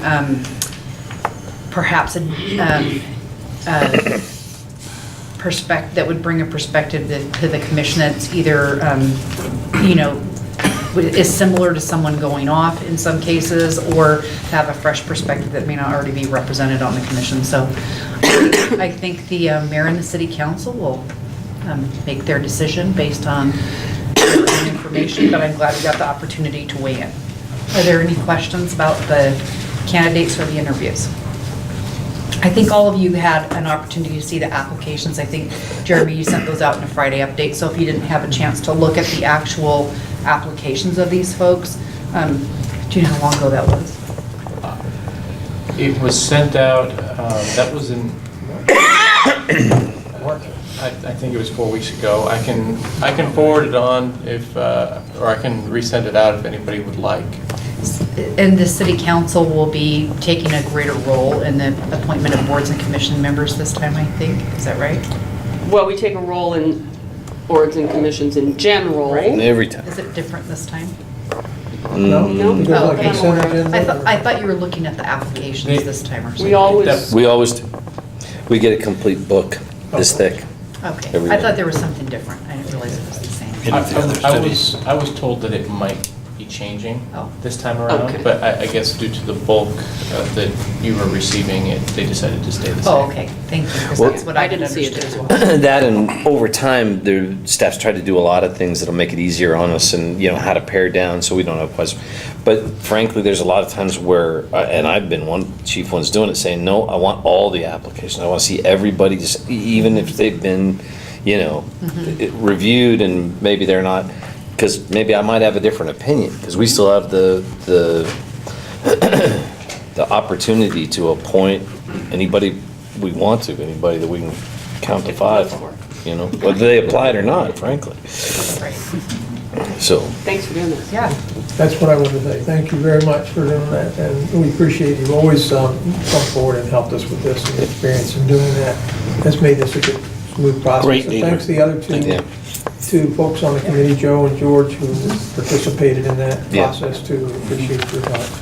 Yeah, made it a lot easier for us to do. So the motion's on the floor. We already voted on that, didn't we? Yeah, we approved it. Did we, Jeremy? Yeah. Yeah, we did. Okay, so we're done with So that. hopefully that caught up your time a little. Yeah. Since I didn't take 25 minutes. That's what I was hoping. So the next thing on the agenda is, and thank you, Ken Newbeck, for coming tonight and supporting your resolution request. And Ken contacted me a couple of months ago when I knew our work plan was coming to an end, so I tried to get it in on this new work plan agenda, but it looks like we're going to be able to get to it tonight. And you all have it in your packets, the last thing in the pages. Yeah, would you like to come up, Ken? Thank you very much, Sam. Yeah, and would you like to tell us about this a little bit? Maybe have a moment to explain to us what we're going to be voting on? Yeah, basically what we're, first of all, I want to thank you for considering this. The Human Rights Commission voted unanimously to seek out a joint endorsement of this change in the city code for different reasons, but one being that we think we should be working more together with the police commission when we have the opportunity to do that. Basically what the proposal involves is a change in the city code, actually 2 changes in the city code. One is to update the definition of sexual orientation to bring it in line with the way it's defined elsewhere in the city code under the human rights section, and also to bring it in line with the state definition. So right now, the section 4.731 is out of step with the way in which it's being treated elsewhere. So what we wanted to introduce was the concept of transgender as part of the protected class, because that's what is identified as sexual orientation in these other venues. So that one seemed pretty straightforward. The other one that we talked about at some great length, and we met with the city attorney, we met with police officers to discuss the pros and cons and possible problems with and so forth. Adding in people who are homeless or who are perceived as homeless as a protected class. And one of the things I think that's most motivated the interest of the Human Rights Commission in this topic is the national statistics on the increases that have been occurring over the last several years in hate crimes and other violence against people who are homeless. So as the numbers of people who are on the streets increase, the violence has also gone up. And there's also a correlation between the degree to which homelessness is criminalized in a community and the occurrences of violence against people. But that's a totally different kind of a topic. So basically, the letter points out that we have had incidents. When I was talking to the officer, he was here. He said in the 11 years he's been working here, he's seen far more acts of violence committed against people who are homeless than he has against people because of their nationality or their gender, which kind of surprised me.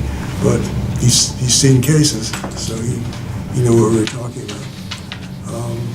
So it's really a matter of us wanting you to join in with us to endorse these changes, and so that we can move them on up to the City Council. And we chose to wait, even though we've been working on this for 2 years now. We chose to wait until you have an opportunity to consider it before we wanted to get it sent forward to council. Okay. So that's the story. Thank you, Ken. Does anybody have questions for Ken regarding this? No? Okay, can we have a motion then Hey, I have a question. Yeah, I have one. Hold on. I guess they do have questions. I do have questions. All right, George. So, I have questions. I have no problems with transgender, but and I don't know what a protected class of homeless is. And one of my biggest issues is I have a piece of property that homeless would come onto and sleep there. And most times it was, hey, there's a no trespassing sign, and I didn't do any threats. I said, could you pack it up? And I did it politely, very politely, with respect and dignity. Well, one time I got violence against me. The guy attacked the car, hit my car. And the second time is a gentleman was in the front door, a couple were in the front door, and then again, with respect, I said, hey, this is somebody's business, will you do it? And I'm just changing my socks. He was very aggressive toward me.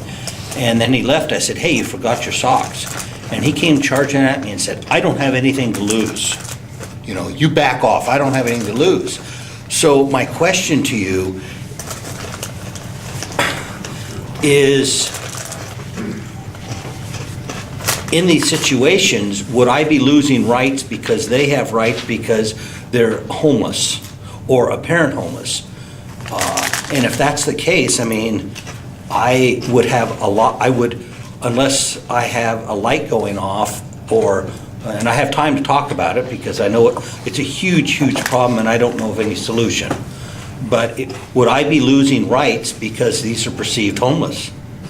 No, you wouldn't be losing any rights. They would essentially be getting the same rights as other people who are considered protected classes on the basis of race or gender or national origin or sexual orientation. Basically what we're talking about here is the victimization of people who are very vulnerable. So if you were to decide that because they're homeless, you were going to beat them up on your property, then you could be charged under intimidation too. Well, actually beating them up would probably be more than intimidation too. Right, yeah. But no, it's really a way of protecting people who are homeless, who are victimized, who are very vulnerable to that victimization, and adding a little extra penalty onto the punishments that are brought for perpetrators of that violence. Okay, now here I am going back and could it be considered me being harassing them to please, by the way, one of the things is I had a lot, I want to say weekly cleanup, and sometimes sometimes when nature calls, I understand nature calls. You don't have a choice. You got to do it right there, but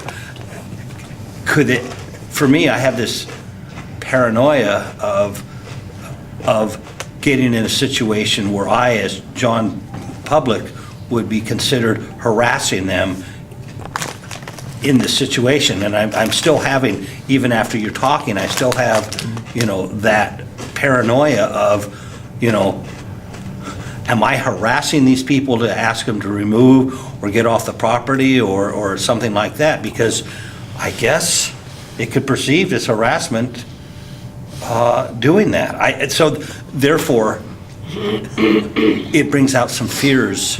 And fears are mostly caused by the unknown, and this is an unknown for me. Well, I think it's important, and I don't know whether anybody has done this, is to actually read a part of the criminal code. I mean, you would have to be doing these kinds of things. You would have to be tampering or interfering with property when you have no right to do so, with intent to cause substantial inconvenience to another because of the person's perception of the other's race, color, religion, national origin, or sexual orientation. You'd have to be doing something that was considered a crime. Okay? Just telling people to get off your own property a crime? No. Not as far as I know. Even if you don't say it very nicely, is it a crime? Well, I do it with respect. So, intentionally subjecting another to offensive physical contact because of your perception of the other person's race, color, religion, and so forth. Intentionally, because of the way you perceive folks, subjecting them to alarm by threatening to inflict serious physical injury upon or commit a felony against them or members of their family. I mean, it's very specific in here. So, for instance, and I'm just going to say I beat up my buddy Mike because he pissed me off, but then I find out Mike is homeless, would my penalty increase? Yeah. Possibly. Well, I think, the It just doesn't pass the rotary four-way test as a fair the officer would have to charge you with intimidation in the second degree. If you would charge with something else, like disorderly conduct, no. Okay, so we're making, one particular part of the city code, they're considered a protected class. Nowhere else in the city code, as far as I know. And are you going to be separating these two for two different votes, or does it have to be a package deal? Well, that'll be up to the commission. Okay, I can answer that. Okay, thank you, I'm done. Okay, are you done? All right, then I have Joe, Jesse, and Tim. Mike. Mike, I did have you. You were in there somewhere? Okay. He's not used to seeing you. Go ahead. See, careful what you wish for, brother. I'll just start popping off all Became over. invisible on me. All right, go ahead. Me? Okay, I'm sorry. I want to say that these type of crimes are ones where I believe we should be very specific, and bias crimes are ones that I had a hard time understanding for a very long time in my life until Senator Gordon Smith explained it to me one time. He really put it clearly for me when we were having a conversation with him, and I went, he's like, nonsense. He says, intent is a part of how laws are, the severity of laws are charged on a regular basis, and it's a huge component. And because I was of the mind you can't charge people for crimes for what they believe, even if they're idiots. So I've really changed my thinking over the years, and bias crimes are a very serious thing to me, and I'd be in favor of many of the sorts of things that are being discussed here, but not in the fashion in which they're being discussed. Couple of things. One, make the transgender stuff all compliant with state law in the same way everywhere. Yeah, fine, good. Let's do that. On the other piece, I'm going to take the opportunity to do something because my friend Ken here, who's a friend of mine on Facebook too, is here in an official capacity, and so am I. And you've said something that I want to address. I believe it is particularly unhelpful, both to you and to others, for you to use the language criminalizing homelessness. I didn't say that tonight. You did. You did. Just a little bit ago. And the reason is this. We've talked about this at council quite a bit. the criminalization of homelessness is a phrase that gets bandied about quite a bit. Homelessness is a condition, and the ordinances and the laws and the codes that we make are about behaviors. And I'm particularly sensitive to making sure that we're addressing things that are bias related as well. But it leaves those with the impression that we have a bias when it gets spoken of in that way, and I don't think it's particularly helpful, because I'm of the mind that I want to help relieve those crimes that are bias crimes and address them appropriately. But I don't believe council has a bias and is intentionally trying to criminalize the condition of homelessness. So I just wanted to say that in the setting. And then I would say, both from work with officers and with the experience that I've had on council, there are folks who are homeless as a condition for different reasons and with special considerations. There are, if you want to be overly broad and overly general, oftentimes talked about folks who have issues around resources where they don't have the capacity in financial resources to have another option. There are those with mental and substance abuse issues that put them in that condition. And then there are those who choose that option as a way of how they want to enter in the world. And I believe that the answers both to the work that the commission is doing with regard to how the law treats them in terms of bias and in terms of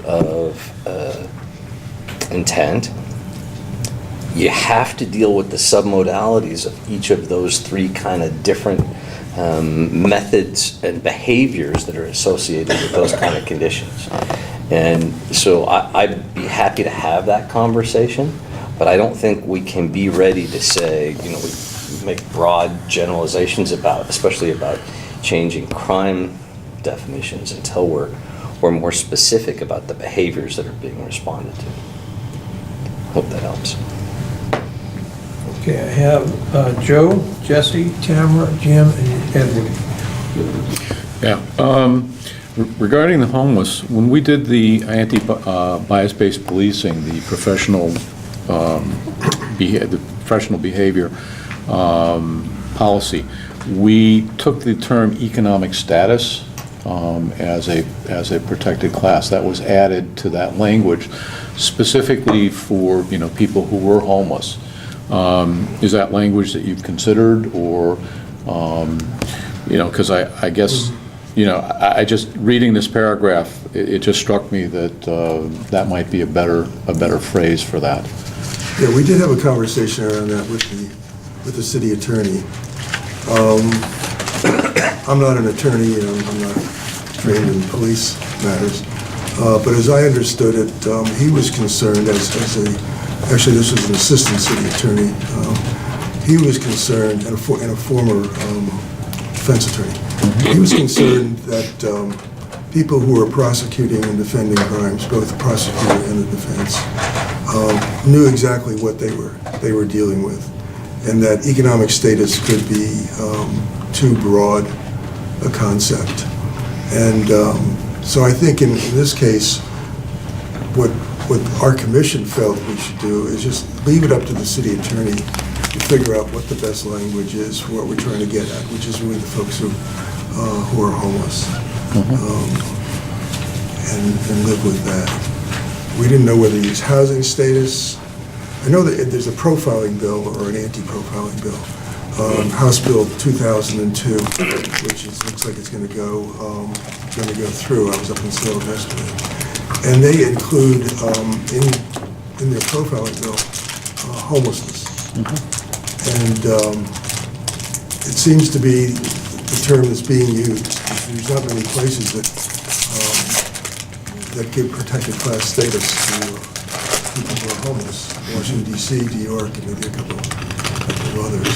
So I think it's really a matter of, if a police officer's looking at this, if a defense attorney's looking at it, if the prosecutor's looking at it, can everybody understand what they're doing and why they're doing it?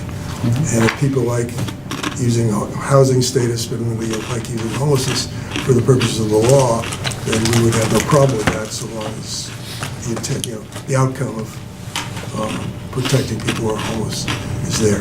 Okay, thank you. Thank you. Jesse, Tamara, Jen?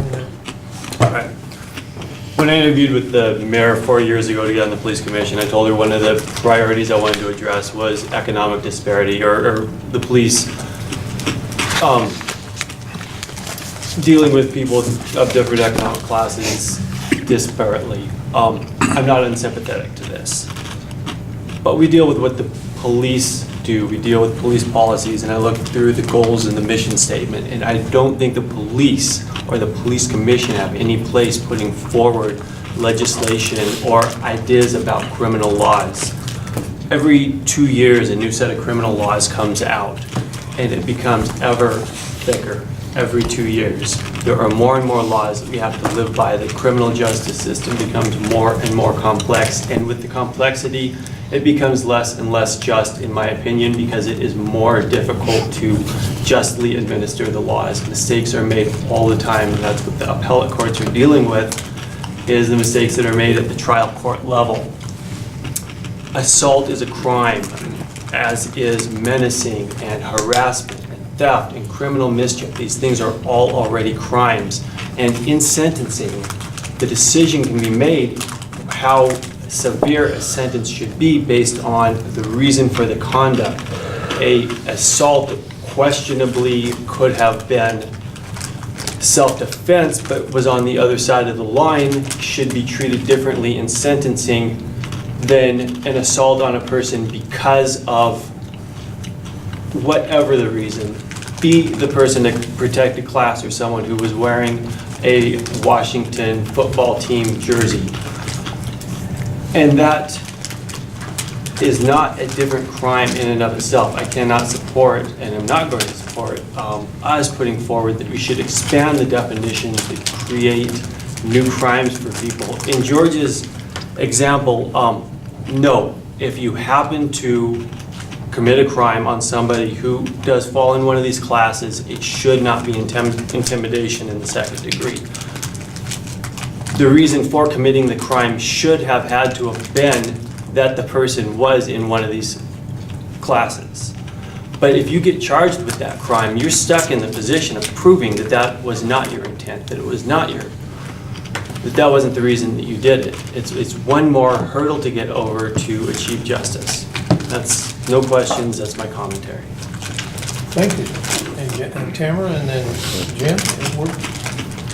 Well, frankly, I don't know how I follow that. Pretty good, Jesse. Yeah. Very well said, Jesse. And I agree with what, I was going to say something similar to what Jesse said. I just don't feel this is the place for it. While I, think that may fit with the work of the Human Rights Commission, I consider this in the context of it.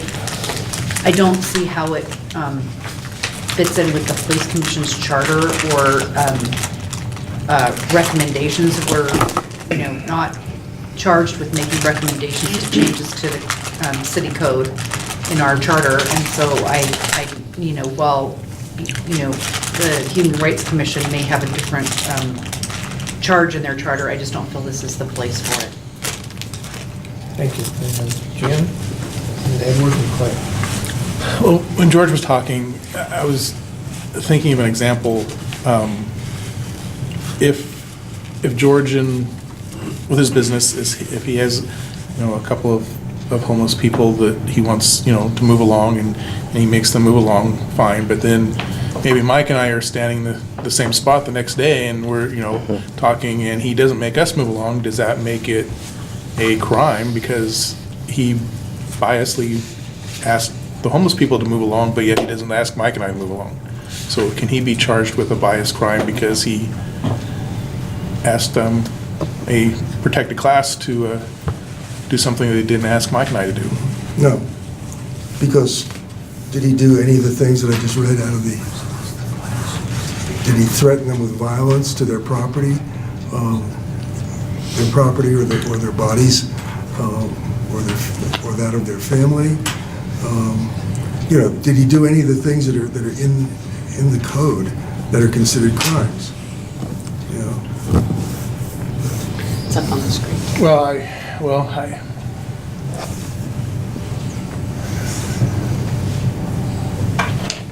I mean, tampers or interferes with property having no right to do so, not, I believe the person has no such right. Does a person have the right to stand, to be in George's business if he doesn't want them? I mean, I guess I don't know whether, is it just this part of the, if this goes into the city council approves this, does that mean that they're protected just in this small instance, or are they protected, period, across all city regulations, so that it becomes, that's what I don't know, is how far this would go. They're protected only with regard to Being charged with that. being victims of the crimes that you read up there. Okay, I have three more people. George is already gone, so that'd be a second go-round. But I'd like to propose something since I've seen a trend here. What if we deal with these one at a time, because that has already come up here, and we talk about the first request, including transgender into the section that deals with sexual orientation, because the state code apparently already includes that in with the state law. We would be just putting a recommendation to support that. How does the commission feel about separating these and making one motion different than the other? Mike? As a counselor, I will say that I'd probably support that. So when it probably comes to council someday, you can know that. But I agree with what Tamara said after she said that that's an inappropriate role of the police commission. Okay, well, we heard that twice now. So let's get to the discussion here. Does somebody want to make a motion? Let's get to the discussion. We're going around the table, but we really don't have a motion to vote on here. So if we're not going to have a motion, then we're wasting, the commission's time to talk about it if nobody wants to support this. Then I will make that motion for the purposes of discussion. Yeah, and I'll second it. Seconded by Joe. Motion made by Edward and seconded by Joe to support. And now, we're going back to the queue, and I had Edward, Claire, George, you were second, so I'm going to put James ahead of you. Who else? Anybody else want to speak? All right. Edward? So we do have a potential deal breaker here, obviously, and that is the role of the commission. I will say I sort of wish someone had brought this up months ago when I suggested that the HRC and the commission work together on this issue, because the HRC has been to some effort to try to work with this commission. And it would have been good to know months ago that there was this huge stumbling block. Nobody's wrong. Now we have it. So let me just ask this. Is there anything in our mission statement that forbids us to comment on this? Yes, no? The charter's not written in the negative, it's written in the positive. It tells us what we can do, and the only thing it says we can't do is investigate specific instances of police complaints. And my next question on that same score is, has this commission ever made a recommendation, either to the chief, to council, that would bear upon a change in law? Yeah. Chief says yes. No, not since you've been on. Not in the last 8 years. Is that a yes or a no, Chief? One moment, just one Said moment. yes. The chief has something to add, so let me. Well, no, I'm just answering the question. Right. The police commission many years ago made a recommendation to establish a prostitution-free zone and develop a draft ordinance that the council passed. Okay. So we have precedent, and we're not forbidden to do this. I'm always nervous about treading onto new territory as well, not least because it makes more meetings. Just a practical point. Having said that, it's not my job to lean on the rest of the commissioners to do something that you feel uncomfortable with or feel is not the commission's body, and I don't think that, just speaking as an HRC commissioner, not for the HRC, I don't think it's the HRC's intention to try to push this commission to do something that we would feel is inappropriate. So just leaving that said, and other people have things to say about that, I would just comment, Mike, to some of your points here. Transgender is not a behavior. I'd say that. I'm just defining. Okay. Yeah. Nobody needs to get defensive about any of this. Yeah. You are. I'm just trying to say, Let's transgender hold- behavior. let's Some understand forms it. of homelessness are not behavioral. And I cite as an example in my own family, my younger brother in the 1970s lost both his job and his lease inside of a month and lived in his station wagon for about 2 months because he was too proud to tell any of us he needed help. Now, if I may, that's a condition, a financial condition, not a chosen behavior. And yet we all see people who are both homeless and choosing some behavior. So you're right, there are different pools at play here. I'll just leave that where it is. I would also like people to try substituting this inside your heads as you think about this. Instead of saying homeless or unhoused, because most people in an urban environment, at least nowadays, have had some negative experience with someone who is homeless, who may also have mental health issues. Some of us have also had positive experiences with people trying to get back on their feet. But let's remember that, except for the people who choose a behavior which is money-free, perhaps, or job-free, or roof over their head free, what we're talking about here are the poorest and most vulnerable and most down on their luck of our neighbors, whether they're new neighbors who have arrived here or whether they're people who grew up right here. So when we talk about whether it's anybody's job to make homeless a protected class, let's remember what we're talking about. Is it right to make the least fortunate of us in some way protected?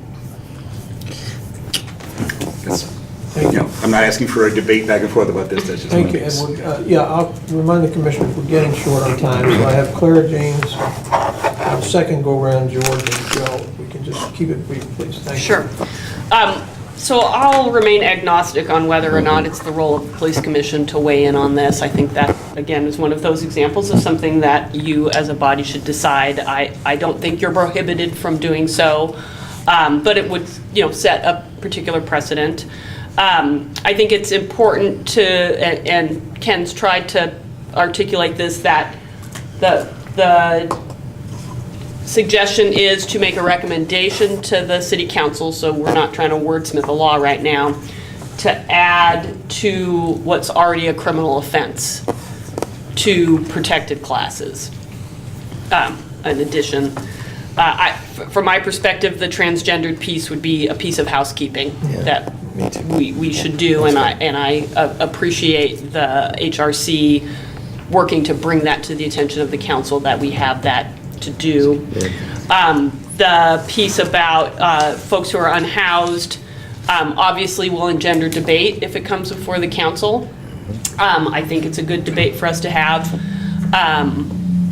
And no matter how I vote, that doesn't determine how I would vote as a council member, as I might vote on a motion here tonight. So I just want to make that clear, that I'm not precluding being open to new information or changing my mind one way or the other, because the details would need to be worked out in terms of what the law would be. But I do really appreciate the Human Rights Commission raising this issue and bringing it here. Whether or not this body chooses to be part of taking it to council, it's elevated the conversation, and I think that's really important, so thank you. Thank you, Claire. James, and then I have George, Joe, and Jim, and Tamara. Yeah. Would you like, and Tamara? Okay. First off, thank you for coming. I think these are some very, very delicate issues and complex and stuff, and none of us have the true answers. I know that in my role as chair of one of the state advocacy commissions, that when we want to do something jointly, then we merge with other advocacy commissions and we take our stuff straight to the legislator like that. I would think that something like the policy that we've already done, that professional conduct, police contact, that has language similar to that addresses protected class, would be something that you could use to say that police commission has already adopted this, and here are their things that they have as far as definition of protected class, as well as what the state has done as defining protected class to actually strengthen your position or the position of the Human Rights Commission in order to move this forward. And again, Council Clark and Surratt is they are on board with that, because I think that language is okay. I'm not quite sure of the role, as my experience on police commission, how far over could we be actually involved with this, other than what the work that we've already done that complements what Human Rights Commission will already do. So I would be reluctant to step over our bounds, even though we have examples where we have actually done work that support what you're trying to do or what you want to do.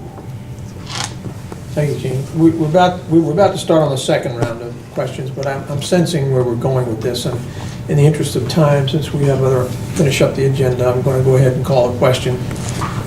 All those in favor of the motion to support the HRC resolution, raise your hand. All those opposed, raise your hand. Appears the motion has failed. Okay. I'd like to thank you very much for coming, Ken. I'm sorry the outcome isn't what you wanted, but as you can see, it's a very, very complicated subject and very hard to conceptualize what exactly we're talking about here. So I'm sorry everything kind of goes the wayside, because I thought, as Claire did, the first one was a no-brainer, but then, hopefully that goes through because of that, so it won't be a problem. Thank you. Didn't you say you were going to separate them? And then Well, that was the put question, but the motion commission forward made a tonight? motion to consider the entire resolution. There was a motion made, correct? Am I right on that, Edward? So we weren't allowed to vote on the separation. Could make a There was motion. no separation. It was, the motion was to support the resolution. You can always Oh. make a motion. Okay, go I ahead. would like to motion to separate the two issues. Well, we've already voted on the purpose resolution of- itself, so you want Oh, to move to support The transgender? yes. transgender issue? I would like to move to support the transgender. Okay, do we have a second for that? Seconded by Edward. Goodness. Discussion. Mike? At council, I'll probably be asked that same question, and my vote will be yes on the merits of the question. I'll be voting no right now because I don't believe the police commission should be doing that. Okay. Tamara? Thank you. While I would personally support this, again, I'm reading the police commission's charter, and while it might not prohibit us from doing that, everything that might be prohibited that from the police commission might not work on is not listed out in this policy.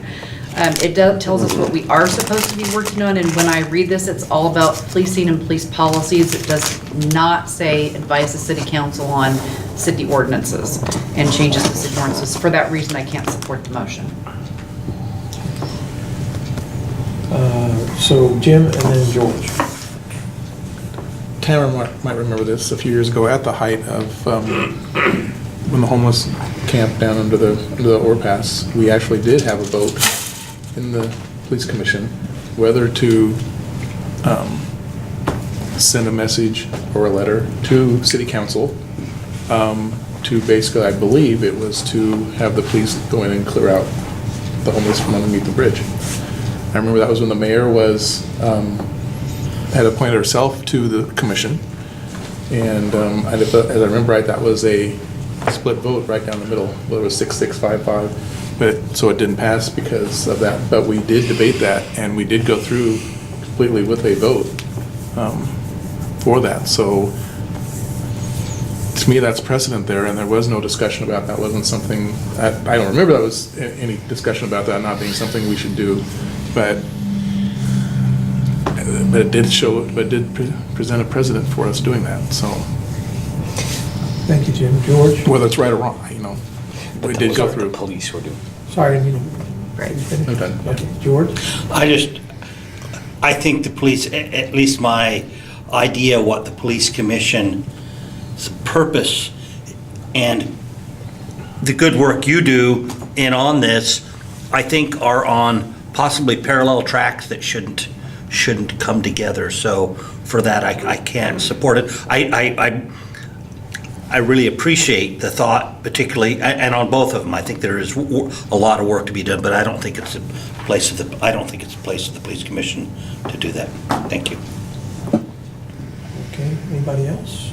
was last in the queue, so I'll just say that I understand the second issue, which is homeless. This is a very hard thing to get your mind around. I had trouble with it since the very beginning in this commission of deciding.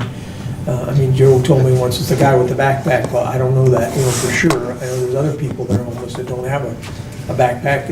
It's just hard for me to go for a concept on that. But, I mean, this is kind of a no-brainer for me. And what I'm thinking in my mind is I don't want the paper to say in the morning, Police Commission refuses to support, intimidation 2 against transgender people. So for goodness sakes, it's just a support thing. We're not actually asking city council ourselves or making a motion to do that. We're just supporting the HRC in their efforts to include them in intimidation. It already says sexual orientation. I have no problem with that, so I'm going to be voting for it.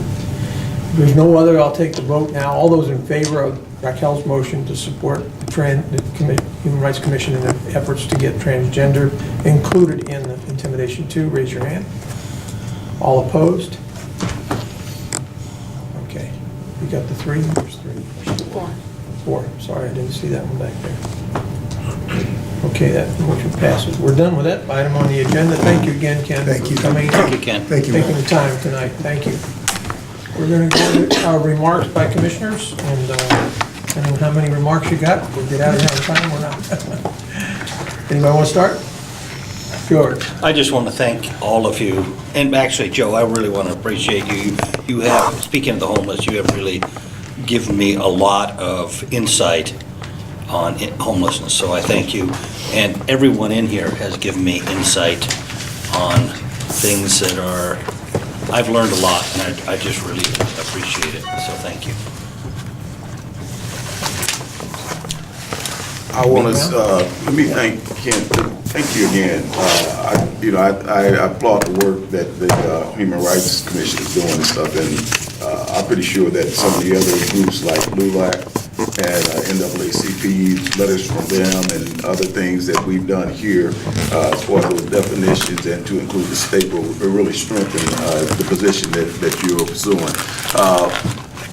I want to thank the commissioners, my colleagues and stuff, for your scholarly interpretations of a lot of these things. You really take it to the wire sometimes, but I really appreciate it. Thank you. Anyone else? Closing, Tamara? Well, I forgot to thank, is it Officer Rowan? Sergeant. I knew it was Sergeant. I always get their titles wrong. Stripes. I called Assistant Chief Durr, Captain Durr, when I saw him out in See, I do that stuff all last the week, and I time. caught myself after he'd already walked away. I forgot to thank him for the work that he did on policy 415 for us. So if you could make sure that that gets passed along to him, he worked really hard on that, and he always appreciate the work he does helping us with policies. I also wanted to just say about our city council members. While I appreciate the fact that the main role here is to make sure that the city council understands what the police commission is doing, I think that you personally, as city councilors, also represent a voice and a segment of our community, and the more diversity of opinion we have around the table, I think that's a positive thing. So I don't see it just as the one role. I really appreciate both of our city council members that come to the table and are willing to voice their opinion. I think it's important. Thanks. Thank you. Anyone else? Jessica? Oh, I'm sorry, Edward was first. I forgot Edward, sorry. It's rare that I come to these meetings and have any kind of feeling of frustration. So you've seen my frustrated face tonight. What's reassuring to me is that we can have what is for me one of the more, wow, that's really a big disagreement about the role of this group or what this was intended to, civilly and remain colleagues. And I really value that in this group, and I want to thank you all for that. And thank you, Ken, for coming and sitting in the hot seat. Thank you. Yeah, thank you, Ken. Hopefully, I'm consistent in what I end up doing. And then on policy 415, I do think that it's going to be implemented well, and it's a good policy overall. I want to say that, and that's all. Thanks, Jess. Okay, well, thank you very much again for your participation. Thanks for coming. Yes, sir. Move to adjourn. Yes, sir, yes, sir. One more. Okay. Yeah, that's what I said.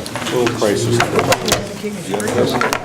You'll have a new vice chair. And you tell them. Oh, you know what? Here's what I tell them. Email address. Recognize the service of those who will not be returning. That should be next month. What's that?